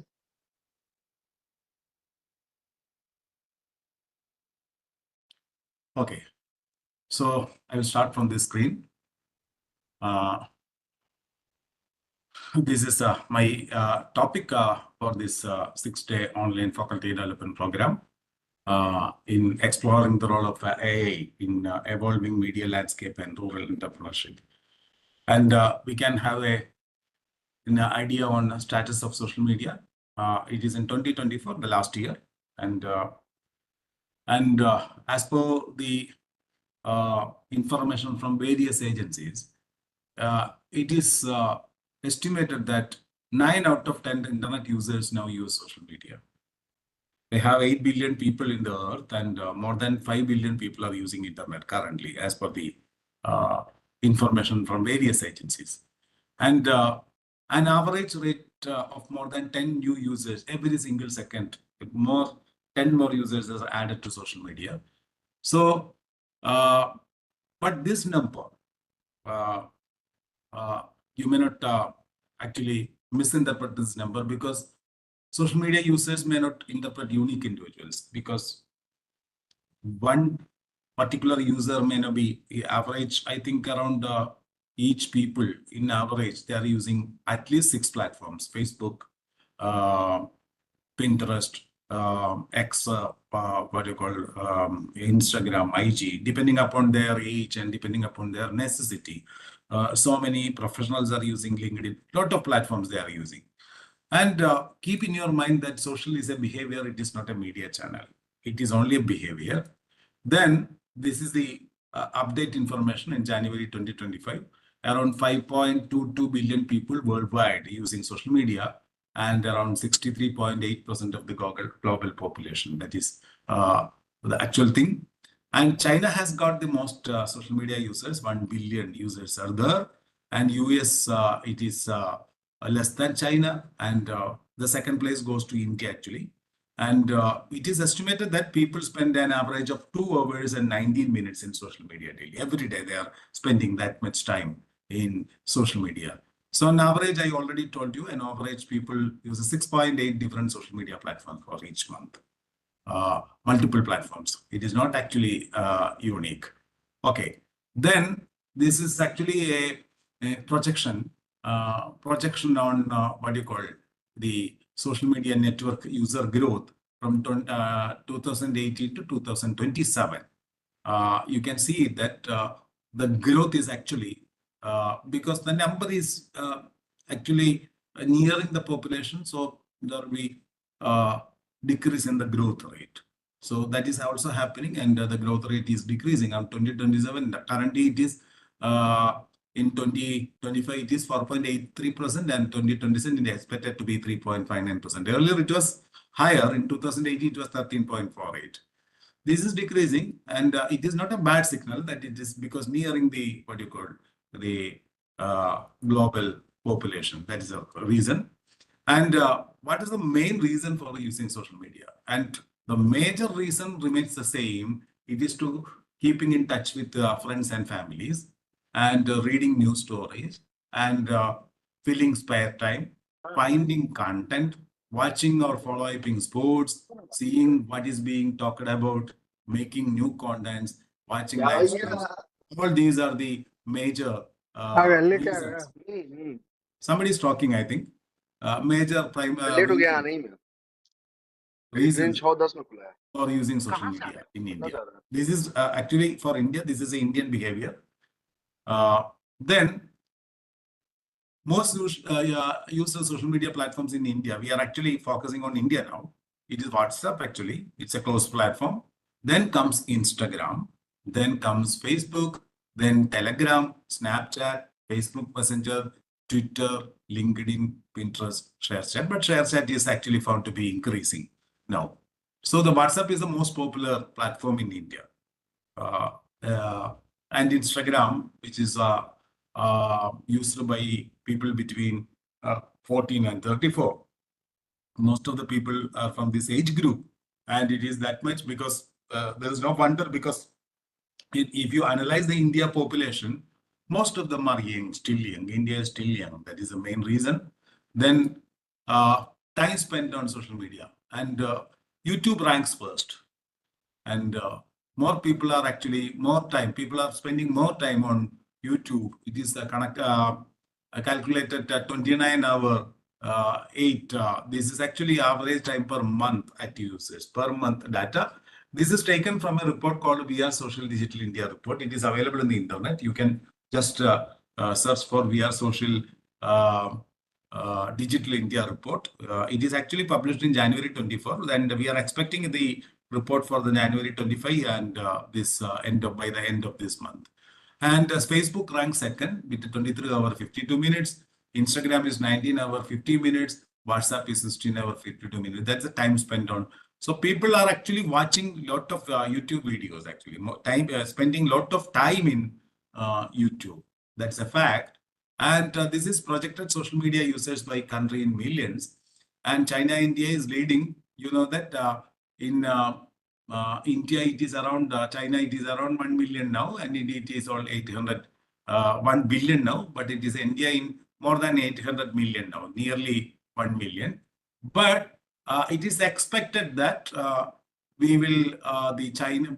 means in 2029, this is actually the yellow one is actually the figures in 2023, and the orange one is the figures for projected figures for 2029.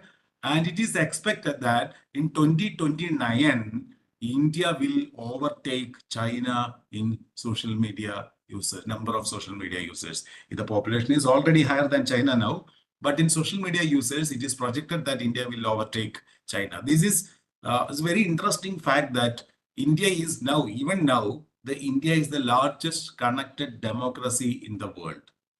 And lot of people, and large number of people, as per the recent report published by the TRAI, Telecom Regulatory Authority of India, number of the internet users in India is increasing drastically. And India has got around 1 billion internet users, unique internet users in India. The population is only 1.4 billion, but we have got 1 billion. It doesn't mean that 1 billion people out of 1.44 billion people, clearly called telling 100 crore people out of 144 crore people are using internet. It doesn't mean. Why? Because here people tend to use more than one connection. A person with a mobile phone with two SIM in his mobile phone or her mobile phone, they may be using two connections. So this is not going to be a unique figure, but a lot of people, it is still growing. And in between 2023 and 2024, I think if you take January, the period from January 2023 to January 2024, the percentage growth in the population is only 0.9%, but the percentage growth in internet connection is around 3 times, 2.7%. So it is still growing. Actually, there is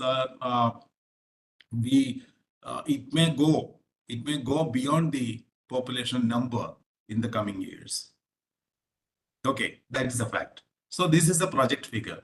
So this shows, actually this fact or this information shows the power of social media in marketing activities, the power of social media in communicating with the people, the power of social media in discussing something with the people. Okay, then these are brand links to engagement and demonstrate ROI in more people. You can see that more people who are using social media for marketing, they are sticking on engagement. They are not sticking on impressions or views. They are not sticking on clicks or traffic.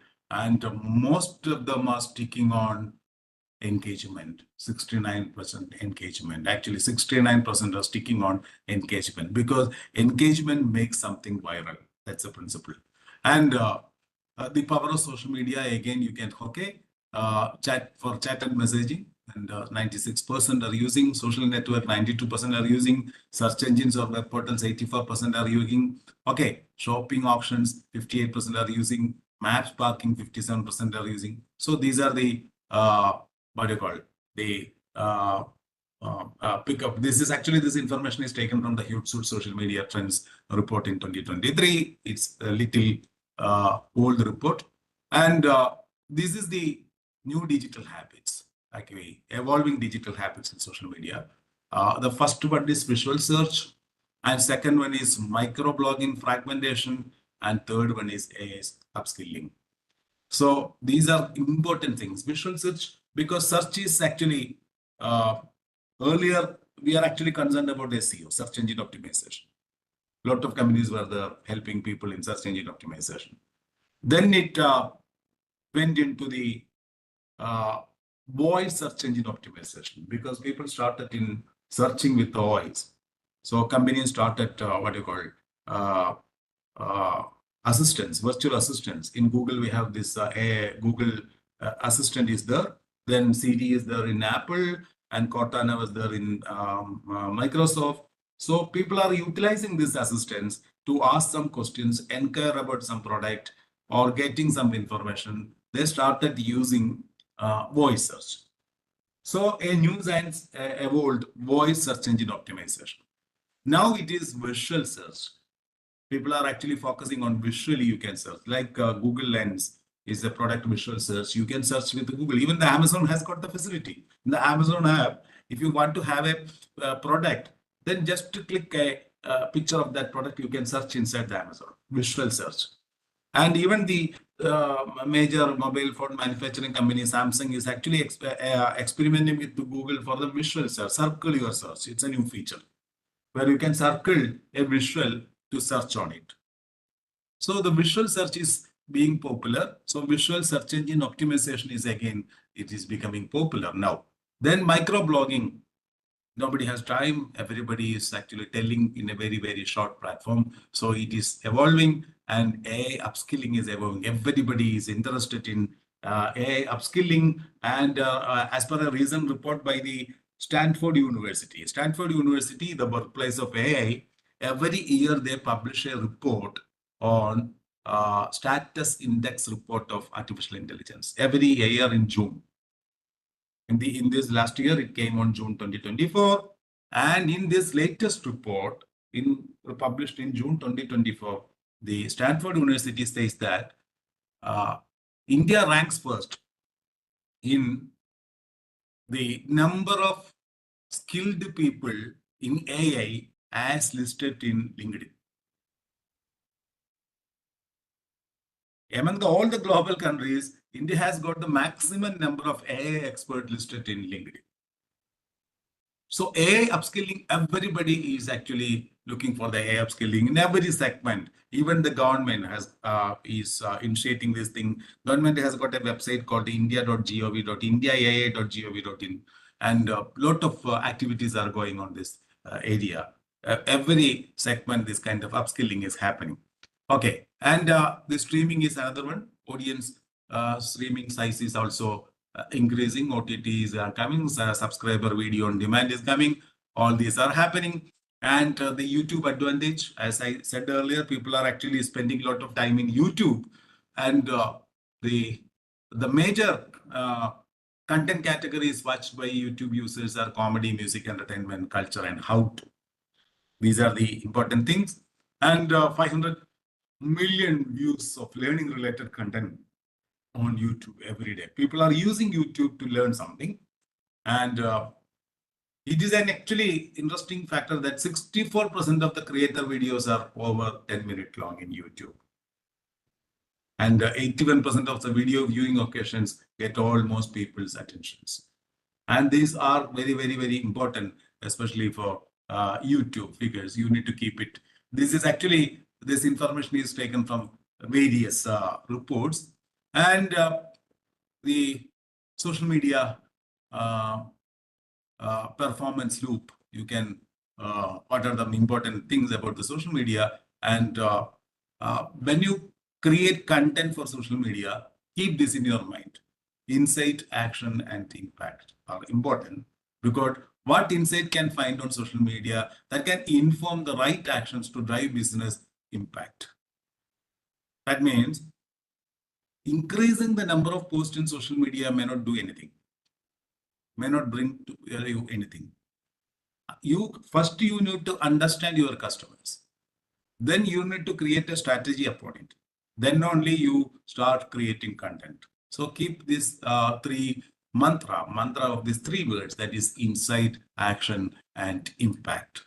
And social media marketers doubled down the generative AI in 2024. Actually, they increased. So you can, why they are using in social media. And they use in edit and refine text. Increased to 80% in 2024 compared to 2023. In 2023, it was 67%. Now it is 80%. And produce text from scratch, just using GPT, Gemini, or Claude, or any LLMs. It is around 17% growth found in this thing. 66 was there in 23 and 77 now. And see the completely revise and rewrite text. People are actually started using it to revise their text. They will do something by themselves, then will use AI to refine it. Okay, so 95% growth in this segment in an year, and develop new ideas 70% now. Earlier it was 56%. edit and modify images, people 42% great drastic change, 180% growth, 180% growth from 2023 in using, because you know that a lot of text to image models came in the last 2-3 years. We have a lot of text to image models. So people started using images, generate images, 86% growth. Okay. So these are the use cases for social media marketers in generative AI and helping markets for creating content. And these are the average posting thing. As per the Hootsuite report, Instagram, it is 3 to 5 a week. And Instagram stories, it is 2 per day. Facebook, LinkedIn, all these are the general things. And AI is actually helping marketers in writing captions, good captions for their post, add copy and scripts in multiple languages, and suggesting relevant hashtags and generating DM replies, direct message replies and comments. That means you can automate if somebody is actually responding to your post, maybe through YouTube, maybe through Gmail, maybe through the Facebook or Instagram, you can automate it through the AI. A lot of such things are available, and creating images and short videos. This image itself is created with AI. I use a text to image platform to create this image. This is an AI generated image in this thing. So people started creating images. Lot of tools are there, and Midjourney is the best tool. Then Leonardo, this is created with Leonardo. Leonardo.ai is there, which is available. I think they are providing 150 credits free each day, every day. Then Stable Diffusion is there. DALI is there. Lexica.art is there. Lot of hundreds of tools for creating images with a text prompt. Then short videos you can create. Lot of text to videos tools are there, just like the Runway ML or Kling or what you call Hagen. Lot of tools. Recently, Google introduced VEO, and lot of tools are there. The voice is breaking. Am I audible? Somebody is telling. Yes, sir, it is audible. Is it okay? And maybe due to some connectivity issues at your end. Okay. So come up with ideas, content ideas. You can use LLMs, especially the large language models like GPT, Gemini, Claude, Perplexity. A lot of tools are there to generate ideas for your post, and drafting outreach emails or proposal for partners and influencers. A lot of things you can help marketers in social media can use AI. Then use AI with the social with the care, because if you don't use AI responsibly in the social media, it is going to worsen your case.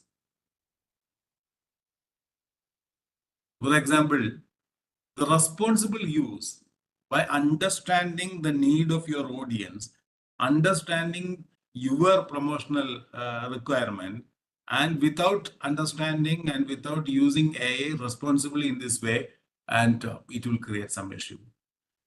So the again strategically, if you lead the AI charge, then this is going to be in the reverse mode. Okay, so that is very important. Then it's a time for marketers to invest in AI education and training, because AI tools are helping marketers to keep up with increasing content needs and conduct research. And second thing is, there is still a learning curve for AI in marketing to be addressed.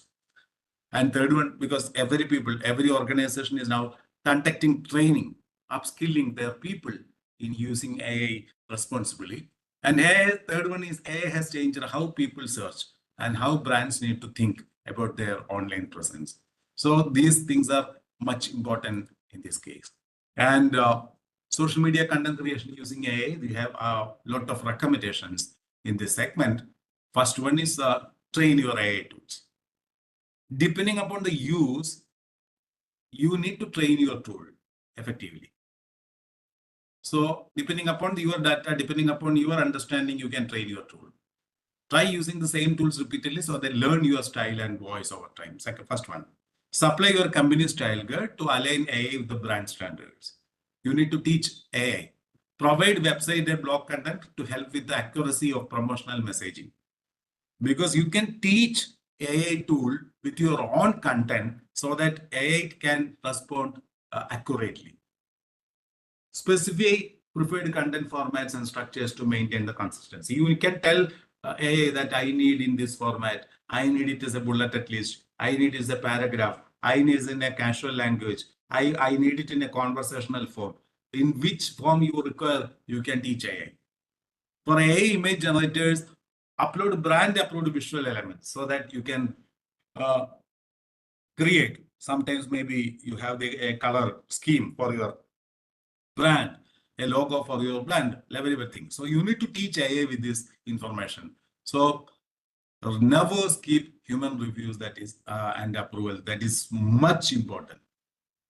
Don't allow AI to do everything. A human intervention is always necessary to get approval or to approve this thing. Otherwise, you will be in trouble. Okay. So think AI. AI is not a replacement. You consider AI as not consider AI as a replacement.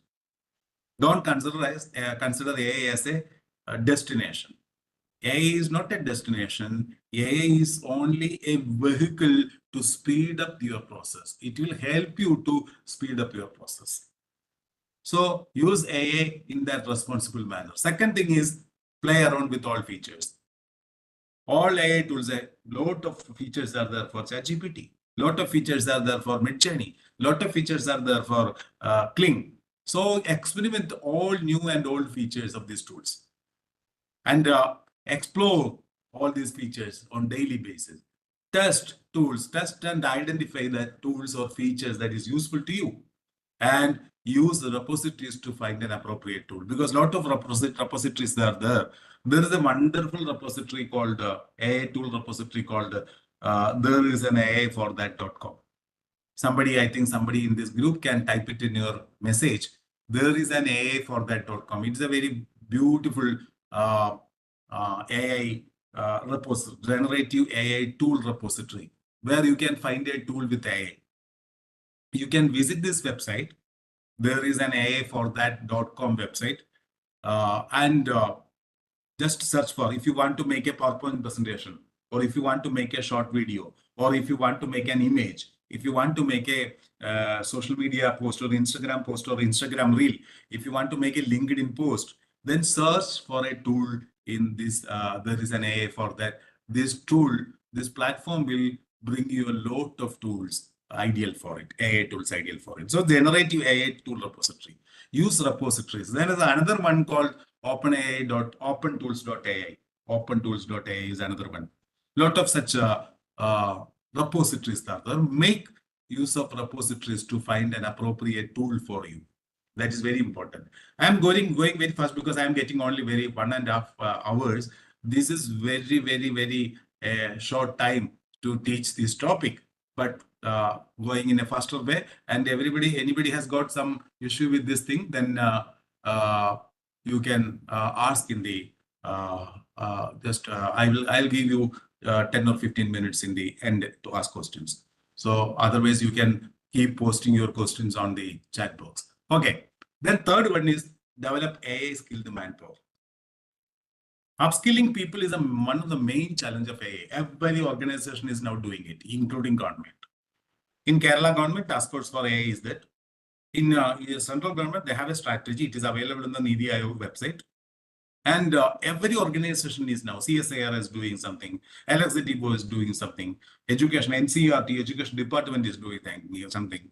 In the Tamil Nadu state, I think they started using AI for evaluating answer scripts. So everybody is using, is engaged in, engaged in upskilling their people to use AI in a responsible manner in order to increase the output, in order to increase the efficiency, and in order to increase the effectiveness. So you in your organization, whatever it may be a small organization or a big organization, make AI as a mandatory skill. Earlier it was there. During the computer age, every company was actually saying that basic computer knowledge is essential, is adding. Likewise, now onwards, you need to add this thing, basic AI skill is mandatory, is essential. Then train current members, train the current staff of your team, social team in using AI, and list AI competencies. Lot of competencies are there. Maybe for creating images, maybe for generating tests, maybe for generating video, maybe for doing something, anything, because AI can do a lot of things. So the list out the AI competencies that your company or firm or organization require, and list and add these descriptions of the competencies in your what you call advertisement for a job, and ask specific questions about the AI familiarity and experience in job interviews. Start asking questions about it, and add people who can responsibly use AI for content creation. Responsible, the word you need to underline, otherwise it is going to create a lot of issues. Then be aware of AI. AI is a tool to facilitate getting information and ideas, but it is not a magic wand. Keep it in your mind. As I said earlier, AI has been built by people and it is used by people, and without a human interaction or human insight, it loses all its essence and purpose. So it is not a destination, it is only a vehicle to speed up this process. So don't allow AI to control you. Control AI by you. That is so important. And we have a lot of free AI tools with this thing. You can use, this is a list of tools by the Hootsuite. You can visit the Hootsuite website to find this tools. They are providing a lot of tools. They are creating a caption generator.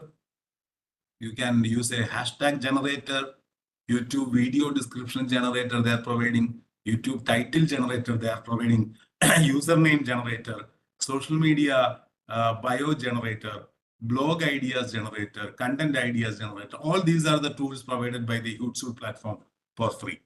So you can visit the Hootsuite website and just search for in the Google to see these tools, or otherwise I can provide you the link where I can post. I think I can post it somewhere.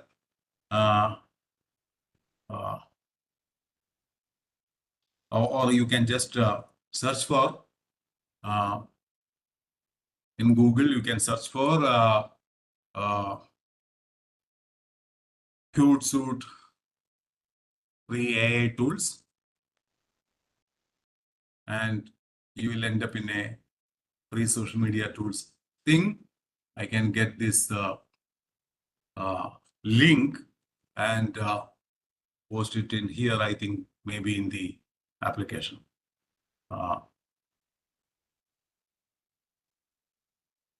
Okay. Where I can post it. In the chat box, I can put it. Okay, I put in the chat box where you can find all these tools. Got it? Yes, sir. Yeah, that's a good way to interact with me. If you got it, then you can just, if you find it interesting, you can just put a letter Y only in the chat box. Everybody can put a Y. If you are feeling some difficulty, then you can also say it. Just put a letter Y in the chat box. Okay, so I shared this link to you where you can find all these tools. Okay, then about the other tools, because using this tool to create something. Create something means create a content. And explaining all this process may not be possible in this 1.5 hour time. It is already 8 now. I'm getting time only up to 9. And I think I need to spend some time for the Q&A also. So showing you all these tools are not is not possible, but I can tell you about some tools and show you how to use these tools in generating content for social media. Okay, then these free AI tools are easy to use, where you can find in this link. Caption Generate is provided by the Hootsuite, it's a social media analytics platform. For free, you can get this all these 8 tools from it. Then lot of another tools are there. These are the important tools. Hundreds of tools are there. These tools you can find that I can post you the link to the repositories so that it will be useful for you.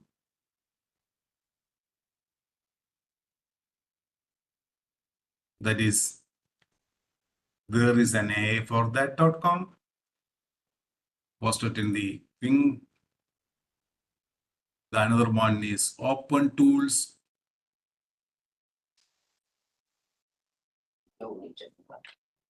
Open Tools, I have shared that link to you. Okay. Okay, sir. Got it. Yeah. So these are examples for generative AI tools repository, where you can search for a tool. AI will help you to find out a generative AI tool for your use. For example, if you want to get a transcriber tool to transcribe your video into text, editable text, then you can just search for an AI transcriber tool in this platform. There is an AI for that platform. It will, in a fraction of a second, the platform will pour you with hundreds of tools, variety of tools. Some tools you can use it in as an Android app. Some tools you can use it in iOS, that's iPhones. Some tools you can use it in the browser, in any, because all these tools are device independent and platform independent tools. All these tools are available in multiple platforms. You can use it in because almost all these tools are the cloud-based tools, so you can use it in any device, any platform. That is important. Then a lot of interesting tools. I'm actually listing out a very short number of tools which will help you in creating content for social media. First ones are the LLMs. What do you mean by LLM? Anybody can say it? What do you mean by LLM? You can post your answer in the chat box.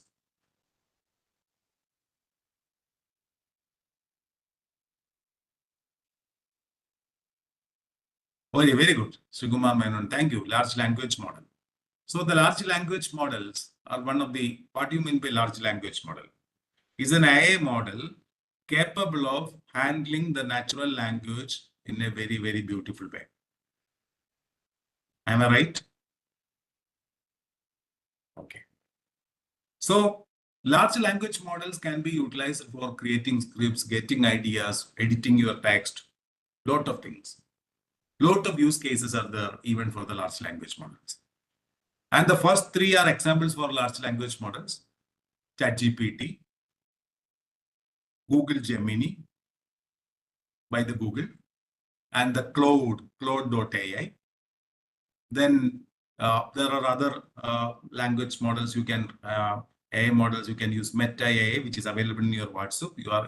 You are familiar with it.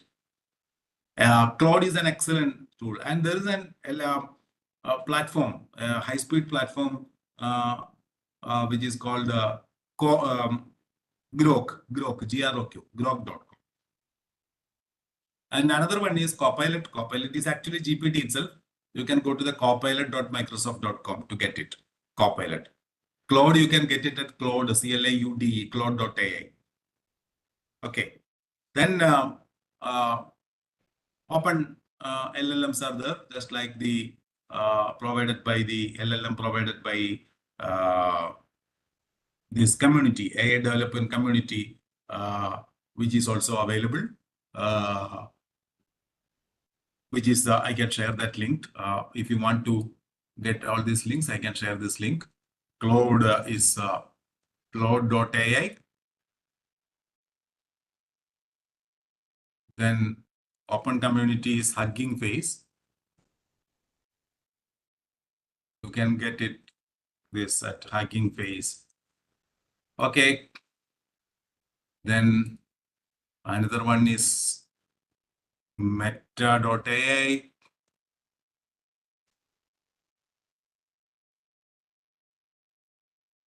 Then you can have Copilot.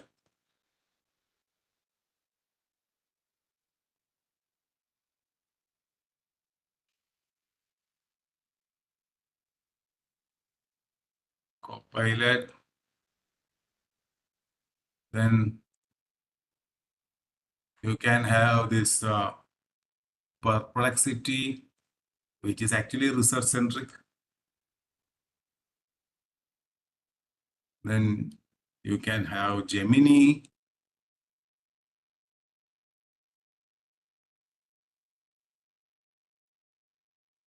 Then you can have this chat.openai.com, chatgpt.com. Okay, all these are examples for LLMs. I am actually giving, and it is advised that don't stick on a single LLM. Don't use ChatGPT alone, because every model's knowledge is limited. The training methodology used in every model is different. The content used to train these models are different. So don't expect same answer from different models. Okay, so do one thing. You can use a prompt, because you need to get acquainted with the prompting techniques. You can use a prompt in ChatGPT. Use the same prompt in Gemini, where you will get sometimes a better result. Sometimes Claude may give you a better result. But don't look for all 100 or 1,000 LLMs. Look for only 3-4 LLMs. You find out which LLM is actually giving a better answer for you. I think by interacting with some of these LLMs, in some days, you will realize that this particular LLM is fit for me. Okay, so practice like it. Don't stick on a single LLM alone. Then there are certain platforms which allow the use of multiple LLMs. Opportunity to have different. This is a wonderful site I am actually already shared in the chat box. That is poe.com, POE.com. Poe.com is actually a platform owned by Quora. Are you familiar with the Quora? Anybody familiar with the Quora here?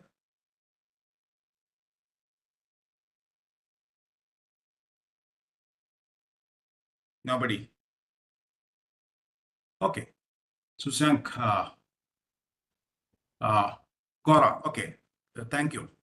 And this poe.com is actually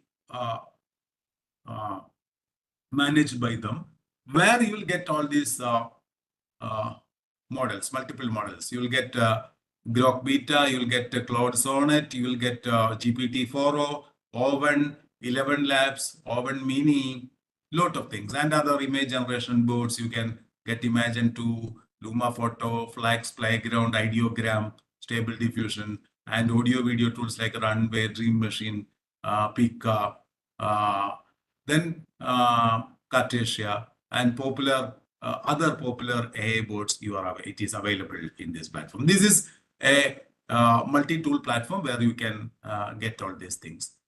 So keep it in your mind. Then another one, similar one, is called Chat LLM by abacus.ai. Similar one. I am putting it here. Chat LLM.abacus.ai. Abacus is again AM company where they are providing the similar one, just like the PO. It is available.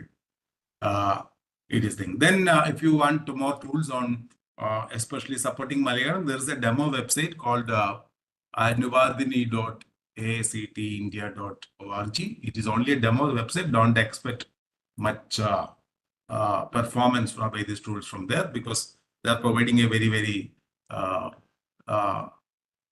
low bandwidth cloud for it. So it may not work, but a lot of Malayalam or Tamil, Hindi, Indian language tools are available here. Okay, even you can go to another platform by the Government of India called pashini.gov.in, where you can find real-time text-to-text Indian language translator. It is available. That app is available for both Play Store and App Store. It is available from that link is available in this website, pashini.gov.in. Do you think these links are useful? Come by, or otherwise you can straight away set N. No.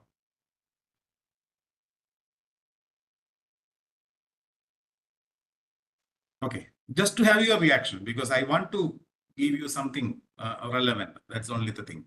Okay, so lot of LLMs are there, a lot of other tools are there. You can get all these tools here.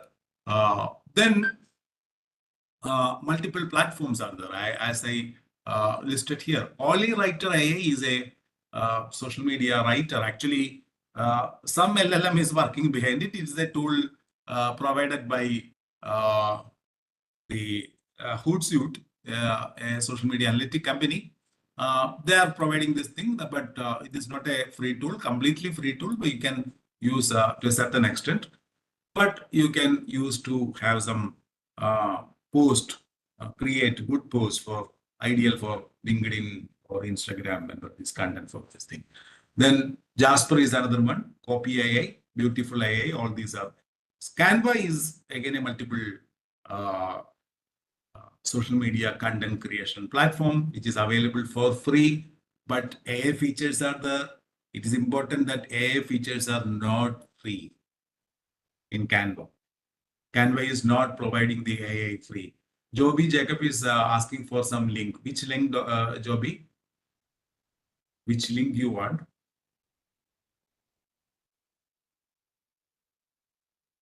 You can type it here. Type it here in the chat box. Okay. Canva is again a content creation platform. Some features are free in Canva. It is available as an app, and you can use it with a browser. The Android app is available, iOS app is available, Windows app is available, all apps are available, and you want the Oli Writer link. Okay, I can give you the Oli Writer link. Just wait.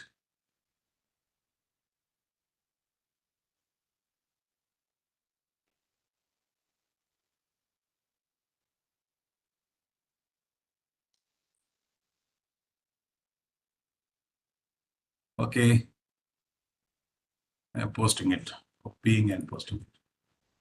Okay, Oli Writer. It's actually provided by the. Okay, thank you. Okay, so Canva, then what you call Microsoft Designer and Adobe Express are similar platforms, which will help you a lot in creating content for social media. But remember, the AI features in Canva are not available for free. You need to subscribe it. But there is an interesting thing is that this premium AI features or the premium features are available for free for certain categories, especially school teachers. You can apply for the free account in Canva. And non-profits. If you are a non-profit company supporting rural development, you can request for a free premium Canva account in the proper channel.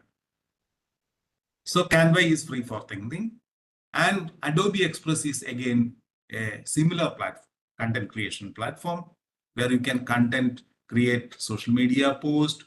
You can create, and very interesting element of Adobe Express that you can create one content and resize it for several platforms easily. Then animations you can create easily.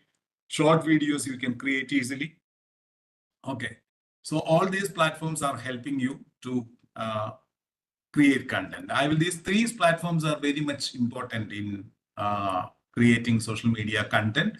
Lot of platforms are there. I am listing only three. But these platforms are similar. As I said, GPT, Gemini, Claude are similar. Likewise, this Canva, Adobe Express, and Microsoft Designer are free, similar platforms. And they are both, all these three platforms are offering something free, but everything is not free. That you need to keep in mind. So you need to create a free Microsoft account. You need to create a free Microsoft account to access Microsoft Designer. You need to create an Adobe account to access Adobe Express. And Canva you can access through any email ID. You can access through any email. You can create your own account in Canva. And Joby Jacob is again, how can we apply for free Canva Premium? It is available for certain categories. It is in the homepage of Canva itself.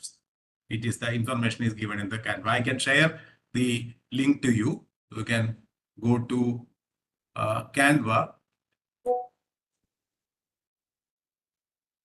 canva.com. All these platforms I can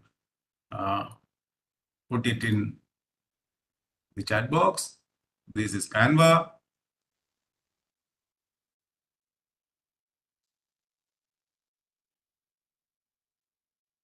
Canva for a education account is free actually, but I can put the link here.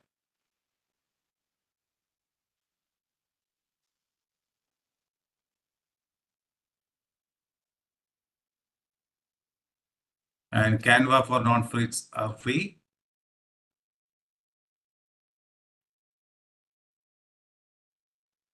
Okay. Are you satisfied, Joby, putting all these links?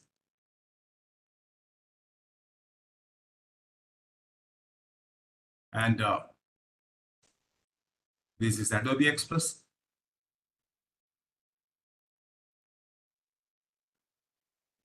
And this is Microsoft Designer.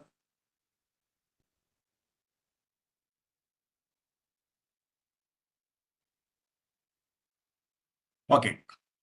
So experience these platforms in creating social media. In Microsoft Designer, you can create images, you can create wallpapers, invitations, banners, posters, social media posts, even greeting cards, stickers, monograms, color book pages, backgrounds, avatar, collages, emojis, clip art, lot of things you can do it in content.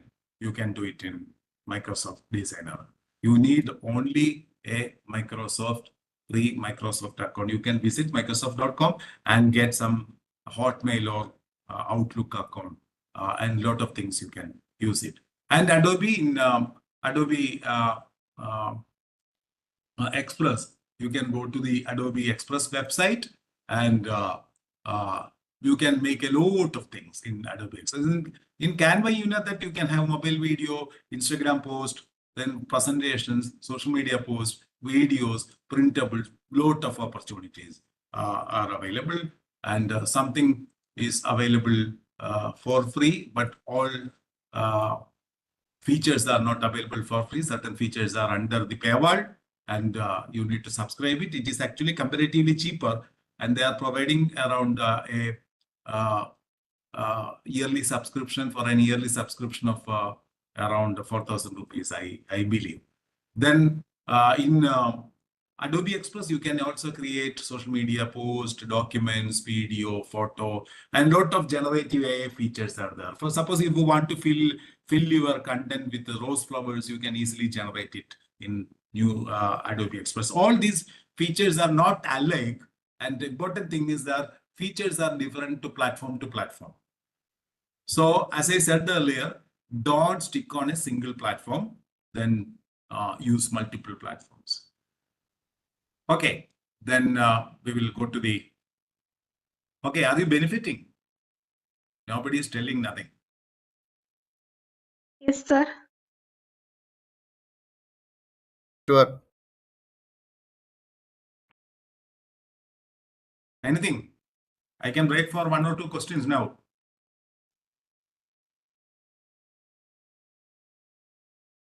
Any questions? No. Okay. Let me continue. Okay. So other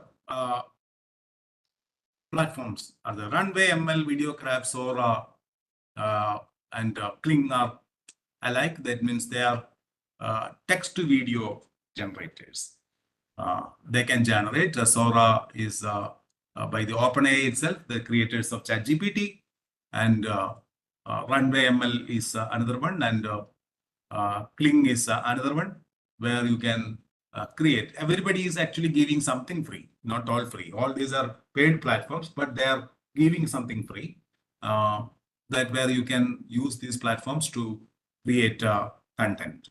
And Runway ML is a best example for a text to video platform. Then Runway ML, I can put it in the chat box. Okay. Then you can use Kling.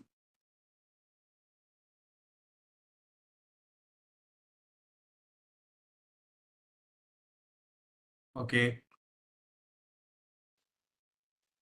Then you can use Sora.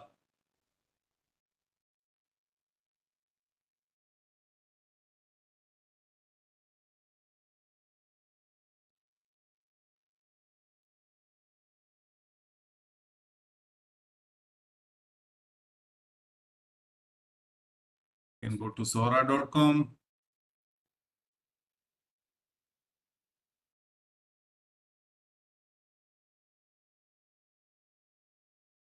Okay. Professor Deepak Palmer is asking a question. Any view on copyright infringement and data privacy while generating content through AI? Currently, no. This is issue with the what do you call the technology. That means we can say that is law deficient. We don't have any law restricting this thing here, existing law. And actually, somebody has filed some case against this AI companies. One in India, one in UK. It is, I think, this image platform. I forgot its name. They filed a complaint against Stable Diffusion that they're saying that they used their images to train their model. So the people started complaining about things because it may happen in the future. The law may come in the future. For example, you can use ChatGPT to write a poem. Just ask ChatGPT, ANA versus Open in New Delhi for you use news. Yeah, okay. Something is happening actually in the global level. Something is happening, and you can use ChatGPT to write a 8-line poem or 10-line poem about something, maybe about rain. It will immediately generate a poem about rain, and then you can, as a continuing prompt, you can request ChatGPT to rewrite this poem in the style of William Wordsworth. It will certainly rewrite this poem in the words of in the style of William Wordsworth. So it is clear that the model has been trained with the complete works of William Wordsworth. So the how somebody can file a case against the OpenAI in using this content to train a model? Is there an existing law? This is a problem actually. Can you suggest any AI language learning app? You can use a lot of apps are there. You can go to the AI repository and just search for the language learning app, or even you can use an LLM. Especially you can download or install ChatGPT app or Gemini app in your mobile phone. Then start asking it. It can be as so I want to learn English. I am actually going to start speaking English. Can you hear my language and what you call give suggestions for a better language? A lot of tools are there. Even you can use an LLM to do it. Okay. Somebody is asking a question. Who is asking actually? Okay. Professor Deepak, are you satisfied with my answer? Sir, I have a different view on the same. Yeah, With tell your me. permission, if you want, I can share. Otherwise, I'm okay with keeping it to myself. You can tell me what is Sir, your view on it? Yeah, say AI require a certain data set for training AI tools. Yeah. Data sets, when you're using somebody's work, for Yeah. example, I want to create a work painting of Picasso's kind of a painting, and I'm Yeah. using all his painting as a data set. Yeah. Now, these particular scenario where it's not correct to say law is not existing. There is a clarity is missing. So all over the world, That is a question problem. for That yeah. Okay. It is clear. That is they are using it for training. Okay, but they are not creating a similar artwork or something using this thing. They are actually only using it for training. Actually, inside the technology, this is only for learning. So this is precisely the question Teaching in the an app. copyright. It's a new work Teaching is an app. created based on the same is a nothing but a derived work from a copyright There is That an is a ethical prohibition on a there is an derivative work ethical also. yeah, sir. There is an ethical issue So in that it. there is legally it's a derivative work. Any work created based Yeah, out of this you can argue that on it. method is like You can yeah. argue. So that's Everybody can argue on this, and everybody is arguing on this. It is continuing. It is okay. But the thing is that you are actually, for example, you are learning a lot of Shakespeare drama during your degree in English literature. Am I right? okay. Okay. You are using it for learning. Hmm. I can say that this learning with this content, that means content generated by the William Shakespeare, is impacting in some level in your writing. Yes. Can you negate it? See, this is precisely the point. Unlike Yeah. human being, Yeah. we are the company which like Yeah, one of the case. there is a difference between human being because We say, human beings are slow in generating content after learning. But the yes. problem is there is a issue with the speed because the model who trained with a lot of data can generate things in a very faster way. See, I would be not paid for my earlier work, and somebody using as a base, and he will create a new work. So Yeah, that's a tension but between the new but work. they are not using. They are not. For example, in the copyright law, if you are using a song for a particular purpose, maybe for an advertisement, it's a copyright violation as per the existing law. I'm okay. Okay. Then if you are using this thing for some other technical purpose, I'm saying that law needs to be updated in this segment. That is, I am calling that this is law deficient. Some law deficiency is there. I would say it's evolving, but still there are cases which are decided based on what is the law we have, and certainly we require more precise and clear law where there is little Okay. or less Okay. number Okay. of That is ambiguities. correct. That is, we need to build laws. That is the thing. Okay. Okay. I think, Professor, we will stop this discussion now because others are waiting actually. Okay. It's very interesting. We will continue our discussion later, I think. You can directly contact me and right. Okay. So Sora is another example. Then lot of other generators. Kling, I already the King. Then you can have this Videocraft. I can share it.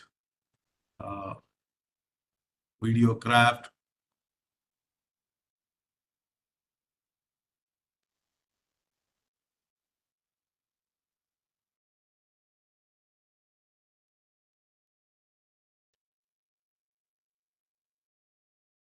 Okay.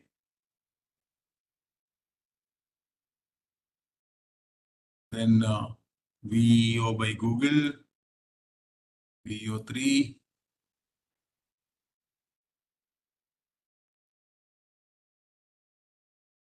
And I can say you the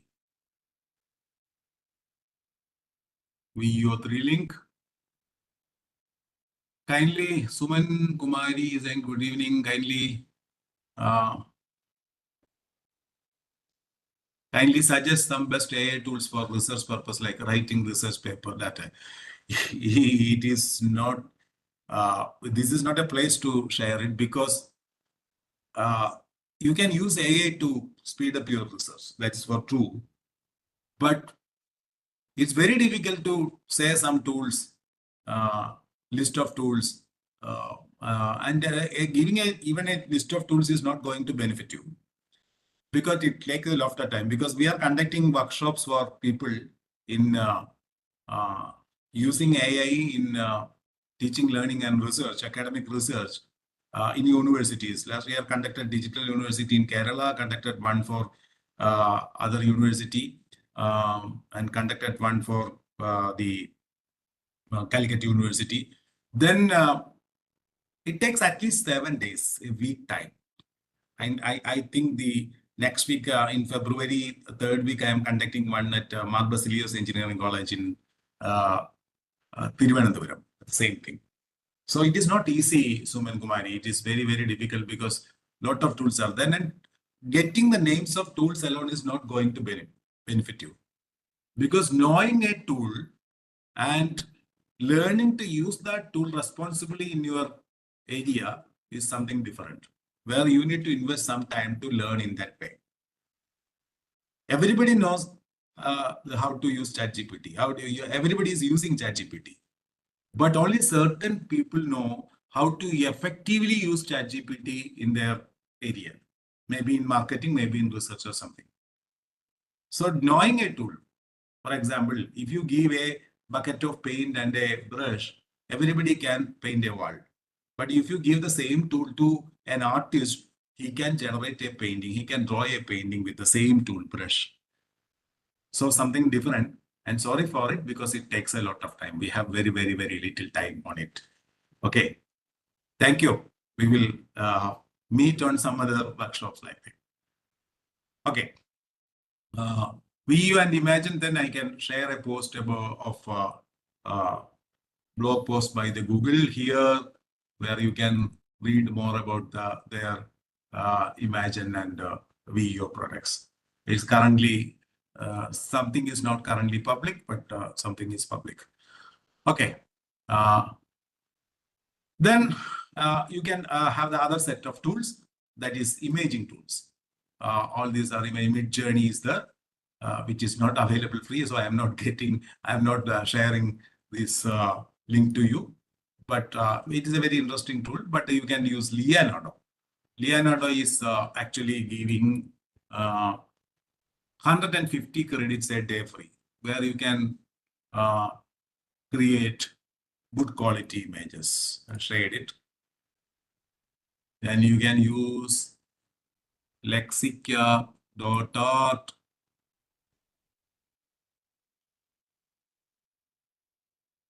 stable diffusion.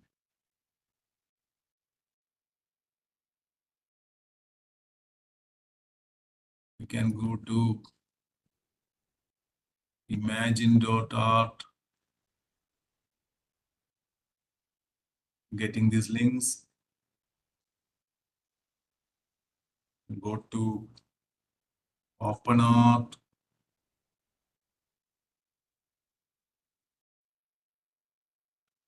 Imagine.art. Okay. Lot of tools. Just search on this repository. As I said earlier, just search in the repository.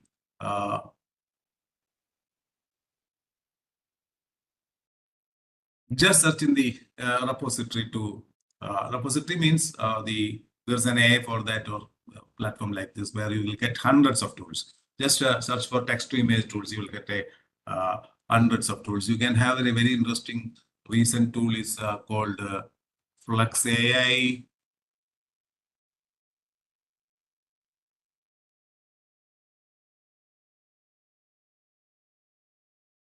Again, because it link is something tricky. This is the link. Flux1.ai is the link. Okay. So lot of tools are there to create images. So building or developing a skill in using these tools are something different. That is, I cannot provide in a 1.5 hour time, but I can actually advise you something, especially in creating lot of. हमारे घर में ये फंस गया ये कौन सा Saint Johns college की एक गवर्नमेंट जॉब हो गया Imtiaz Ahmad, can you camera put off your microphone? Camera खोल रहे हैं इसमें अब करे तो मर दोस्ता एक सड़ांगे एक कारदा लेता है Hello, I think that Mr. can do it. वो गेट टुगेदर करेंगे लास्ट ईयर ये को एक सड़ांगे एक कारदा लेगा है Somebody is talking here. वो तो कॉलेज लोग ना अपाची ये ले मारवा इंगा अर्थ हो गेट अरे sir Okay. So this is tough. then I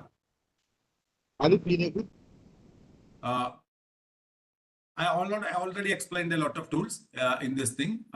Then you can use these tools in an intelligent way. For suppose you want to create something in bulk. Maybe if you want to promote something in the social media, the similar thing. It can be promoting some rural activities about the cleanliness, about the need for the to clean your surroundings and keep your surroundings clean. And if you want to propagate this message, sometimes you will have a document in doing it, some document. Then you can upload this document either in any LLM, maybe in ChatGPT or in Gemini or in Claude. Then you can give a prompt. I want to create some messages based on this document, public messages based on document. I require 20 messages based on this document, telling the people about the need for keeping your place clean. Then you need to create these words, these messages in less than 20 words, in a sentence in less than 15 or 20 words. You need to use casual language in this message and generate 20 such messages by reading and understanding my document. You can tell a model where the ChatGPT or Gemini can generate this much messages, ideal for you. Go through the messages. If you want to edit it, you can edit it. So you'll get 20 messages. And you can generate interesting images to be used with these messages using this text-to-image model like Leonardo. Otherwise, you may have your own image. Then keep these images in a folder. Then keep these messages one by one in your notepad, sentence by sentence in your notepad. Then there's an interesting feature in Canva where you can go to Canva and search for bulk creator. Before creating something, suppose if you want to create a Instagram post, you need to find a suitable Instagram post template, otherwise you can build your own. If you want to have an Instagram reel or a social media video, short video, then you need to click on that social video in the mobile platform and find an. If you are good at designing, then you can find you can design your own. Otherwise, you can find a good template from it, free template from it. Then make necessary changes in the template if you want. Then go to the app section of what you call this Canva. There's a you can see a small button in the left side menu called apps. Click on the apps, and there's a search button in this. In the search box, you search for bulk create, BULK, bulk create, where you will find an app name bulk titled bulk create. Click on the bulk create app. Then it will open the bulk create features where you can add your data. What is your data? Your data is the 20 messages generated by you in the GPT or in Gemini. Copy paste it. Then upload this folder to the Canvas upload facility, your images, and link these images in the data. Immediately you will be able to create 20 posts, different posts with different images and different messages, where you can easily create 20 interesting messages. The State Agriculture Department is currently using this feature to communicate with the farmers. Interestingly, you can do all these things. So, Jansi Rani is actually, can you repeat? Okay, I can repeat. Okay. You can, if you want to see it, then I can go to Canva and I need to reshare my screen.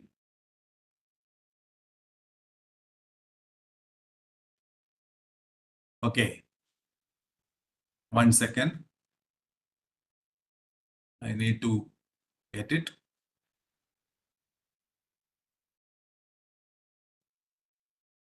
Okay.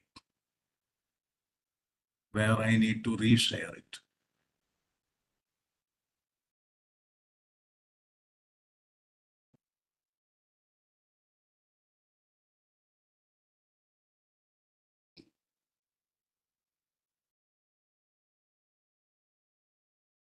This is shared by me now.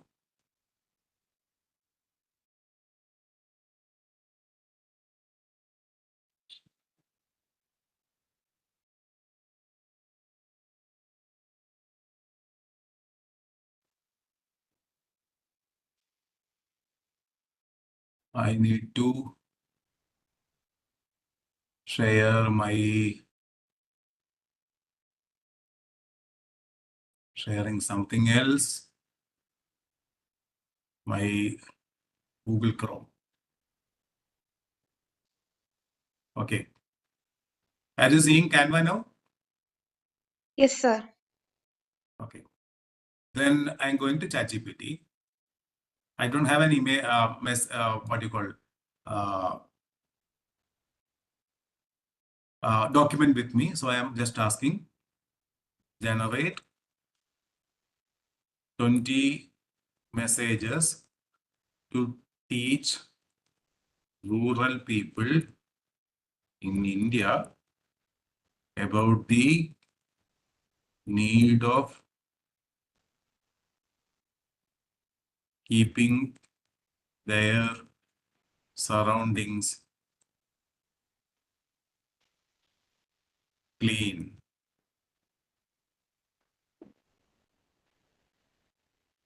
Okay, use casual language. Each message must not, should not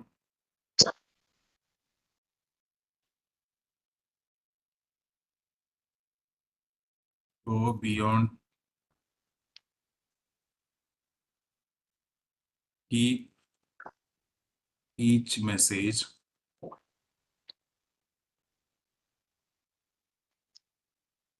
within the limit of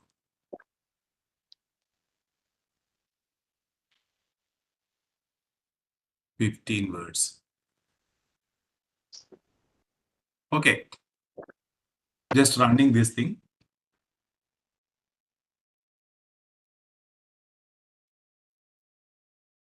You will get 20 messages. Okay, I can go to Canva. I can go to Canva. So I will now create a social media thing, maybe an Instagram post. Instagram post. Okay. I will find an interesting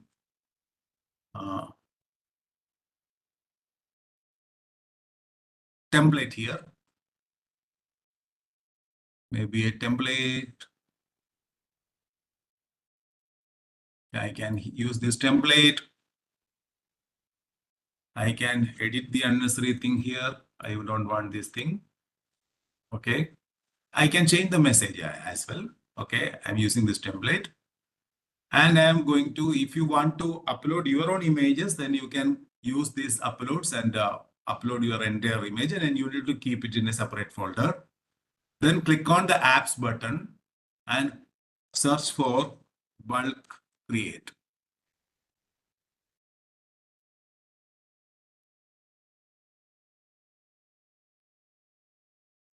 And this is the bulk create app. Click on the bulk create app and click on the enter data manually. Enter data manually. Click on the enter data manually. It will open this data thing. And now click on the clear table. Then go to the ChatGPT and copy down the entire 20 messages. Okay. Then go to the design. Then like this is message.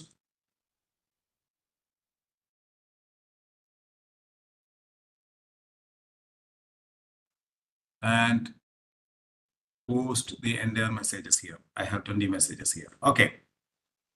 I have added the data. Okay. And click on done. Then I can click on this text. I can provide this message here and right click on the text and click on the connect data. Where there is only one thing, message, I can click on it. Okay. So I connected the data with this thing, then click on continue. So this is the entire 20 messages. If you want to delete something, you can remove the checkbox. Then click on the generate 20 designs. Immediately it will generate the entire 20 designs in a separate window. Keep your village, keep on clean, trash belongs in this, clean villages, create proud of it, keeping people daily, 20 things ready in a second. Okay, and in this case, where if you want to go to the bulk create and if you want to edit it, edit this message, where enter data manually, here you can click on the add image button to add your image. Okay. So your posts are created instantly. So these are intelligent features are available on these platforms. So time is very, very limited. Now it is around 8:50. I need to wait for some questions for at least 20 minutes and also for feedback. I think the coordinator is here. Elsa, are you here? Yes, sir. Yeah. let us wait for the questions and feedback. Okay, sir. If any of you have any questions, you can ask directly or you can use the chat box.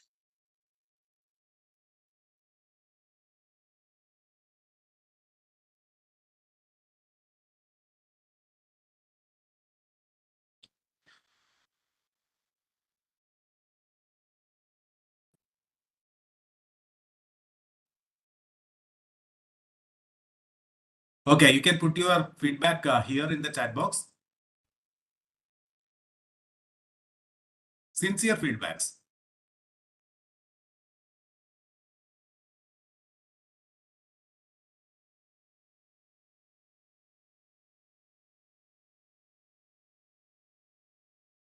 No questions.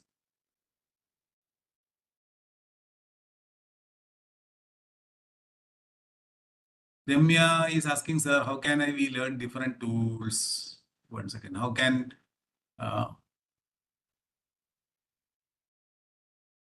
where is your question actually?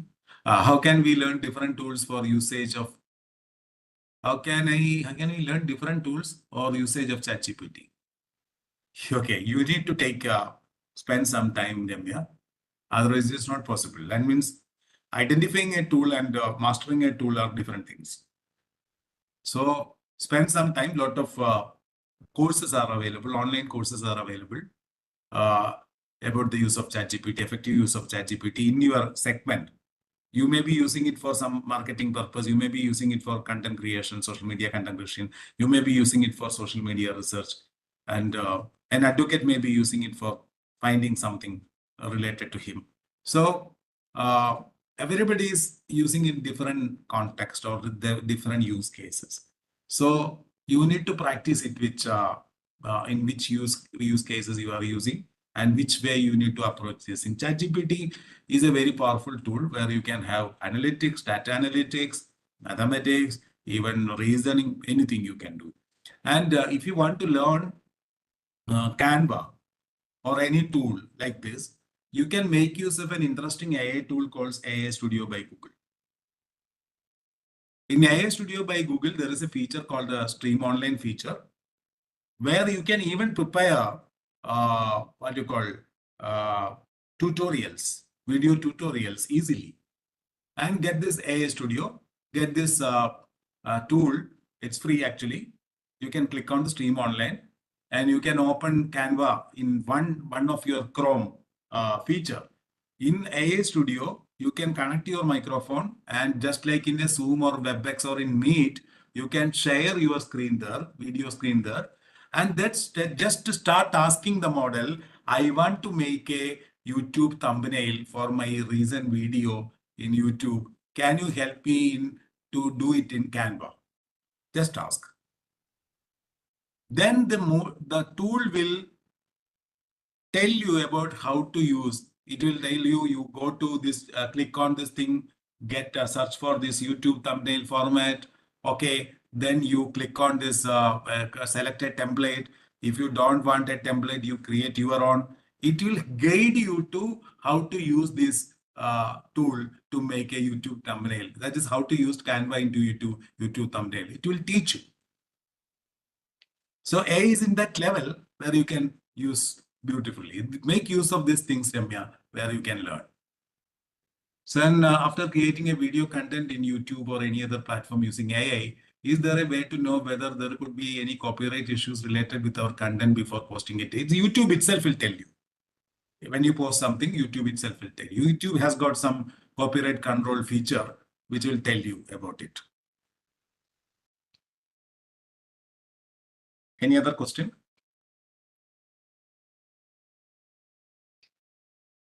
Sir, we have a question by Dr. Smita Harikumar. How can I Tell me. use ChatGPT for creating presentation for taking classes? Yeah, you can use ChatGPT for creating presentation, for taking classes. Okay. Multiple ways are there. Suppose when you want to, what is the questionnaire name actually? Her name is? Smita Harikumar. Smita Harikumar. Smita. You might have a topic to teach the students or make the presentation. Maybe a chapter of your textbook. Get the PDF of this chapter. If you don't have a PDF, you scan it with your mobile phone and make one. A lot of applications are there. Maybe you can use Google Photoscan to scan your pages and make it a PDF. Then upload this PDF in ChatGPT. ChatGPT 4o is currently free. 4o is a multimodal LLM where we can input multiple type of files in GPT. That is multimodal. You can convey in multiple modes. You can convey with the image, convey with the PDF file, an Excel sheet, anything. So upload your PDF file, your chapter in the GPT. Then ask, give a prompt. Create content for a PowerPoint presentation by reading and understanding this chapter. Then tell about the format, in which format you want. I want a title and 5 or 6 bulleted points in each slide. Or I want a title and a short description within 100 words in each slide. I want it in a simple language because I am going to use it for students. Then I require, you can tell a lot of things. Then I require 10 slides. Then easily it will create a, what you call it, the content for this your presentation, and you need to copy it and make it in the PowerPoint itself. That's actually, it is going to be again a tedious task. But there is an interesting way where you can make a small change in the prompt. Instead of asking for the content, you can ask for write a Visual Basic Application code, write a VBA code. All LLMs are capable of writing computer codes. So write a VBA code to generate a PowerPoint presentation based on this chapter. You need to create all content by reading and understanding this chapter, no placeholders. I need a title and 5 bulleted points in each slide. I need it in a very simple language. I require 20 slides. Then it will write a program for you, a VBA code for you. Then copy this code. There is a copy button there. Copy this code. Go to PowerPoint. Press Alt F11. Shortcut is Alt F11, which will open the VBA window. In the VBA window, you can insert a new module. And after inserting the new module, you will get a space to paste your code there. Paste your code and module and run the code. Your PowerPoint presentation will be generated in a fraction of a second. So such interesting ways are there to generate PowerPoint. It is not easy to explain all these things in this very, very small time. Sorry for that, Smita. I hope you is satisfied with the current answer. Yes, sir. Thank you. Thank you, sir, so much. Okay. Sir, will this be applicable to writer? Sure, it is applicable for the writer presentation. Okay. Deepakji Palmer, be specific to your prompts, because prompts you need to practice by yourself. There is a way for prompting. So that is actually a very broad topic again. Takes a week to learn it. Okay. Sir, I'm aware of it. I'm using it. I was giving a complimenting to your earlier answer. Yeah. Very, very good. Thank you. Thank you very much. We will keep in touch, Professor. Yeah. Any other question? Otherwise, it is time is over. I think. I think Professor Shine is here, and Elsa is also here. If anybody has more comments on my session, you can put it here in the chat box. If you like it, you can put it here. Otherwise, you sincerely tell this is I didn't like this. That's all. So we have few more questions in the chat box. Shall I read it out? Yeah. Okay. If time allows. Okay. Um, Okay. Tell me. so we have a question from Dino Elsa. Yeah.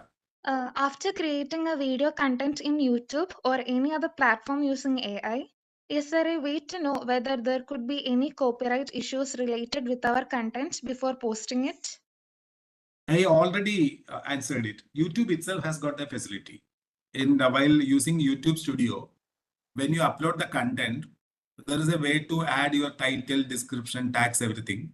And the second stage after adding this thing, YouTube will automatically check for the copyright infringement and will warn you about it. Okay. Okay.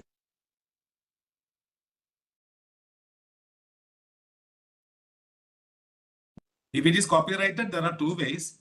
You can publish it without getting money from it. The money will go to the copyright owner. Otherwise, you can remove the content from it.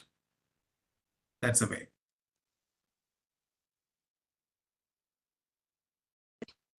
Are there any more questions you can ask?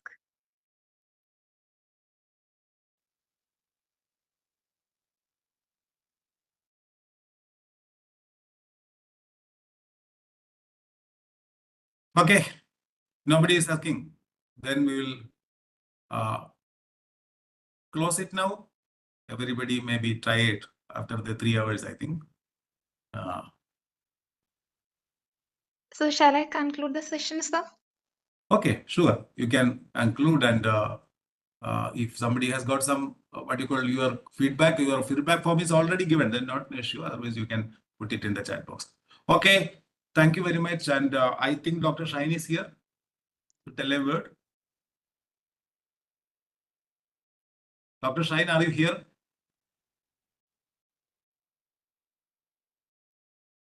No, he's not answering. Elsa, you can conclude the session now. Yes, sir. We would like to express our sincere gratitude to Mr. Sunil Prabhagar for his insightful and engaging session on social media content creation with AI. We deeply appreciate the time and effort you took to share your expertise, particularly on the critical topic of AI in media and content creation. The session has been not only enlightening but also highly relevant to the challenges we face in today's rapidly evolving digital environment. We also got to know about many AI tools which can be used in different areas. Once again, thank you, sir, for your valuable insights and for enriching us with your knowledge. Thank you. Okay, thank you. Thank you very much. I'm closing it down.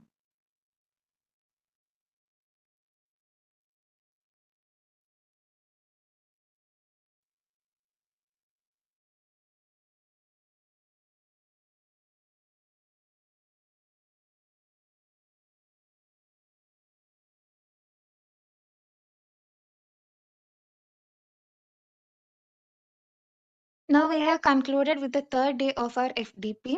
We are deeply grateful to both speakers, Dr. Deepak Padmanabhan and Mr. Sunil Prabhagar, for sharing their time, knowledge, and expertise with us. Their sessions have significantly enhanced our understanding and will undoubtedly influence our future work.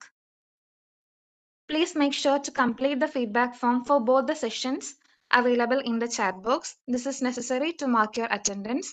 For tomorrow's sessions, participants are requested to log in by 5:45 p.m. as the session will begin 6 p.m. Thank you, everyone.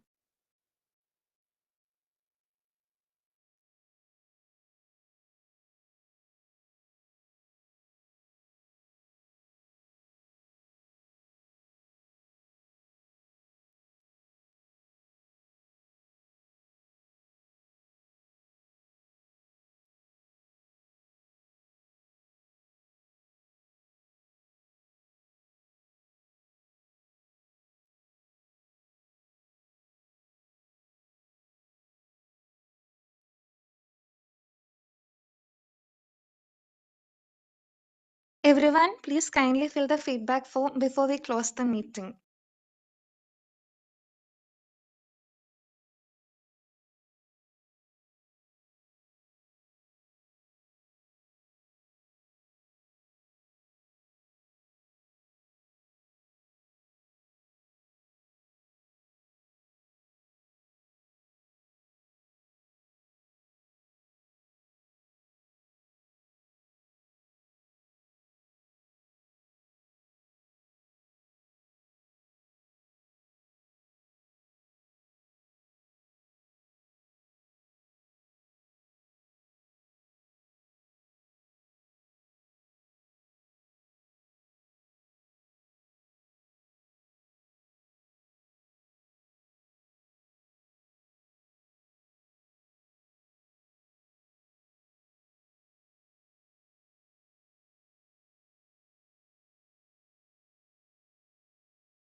Feedback for day 1, day 2, and day 3 is provided in the chat box. Those who have missed day 1 and day 2 can fill it now.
Participants who have filled day 1 and day 2 before, just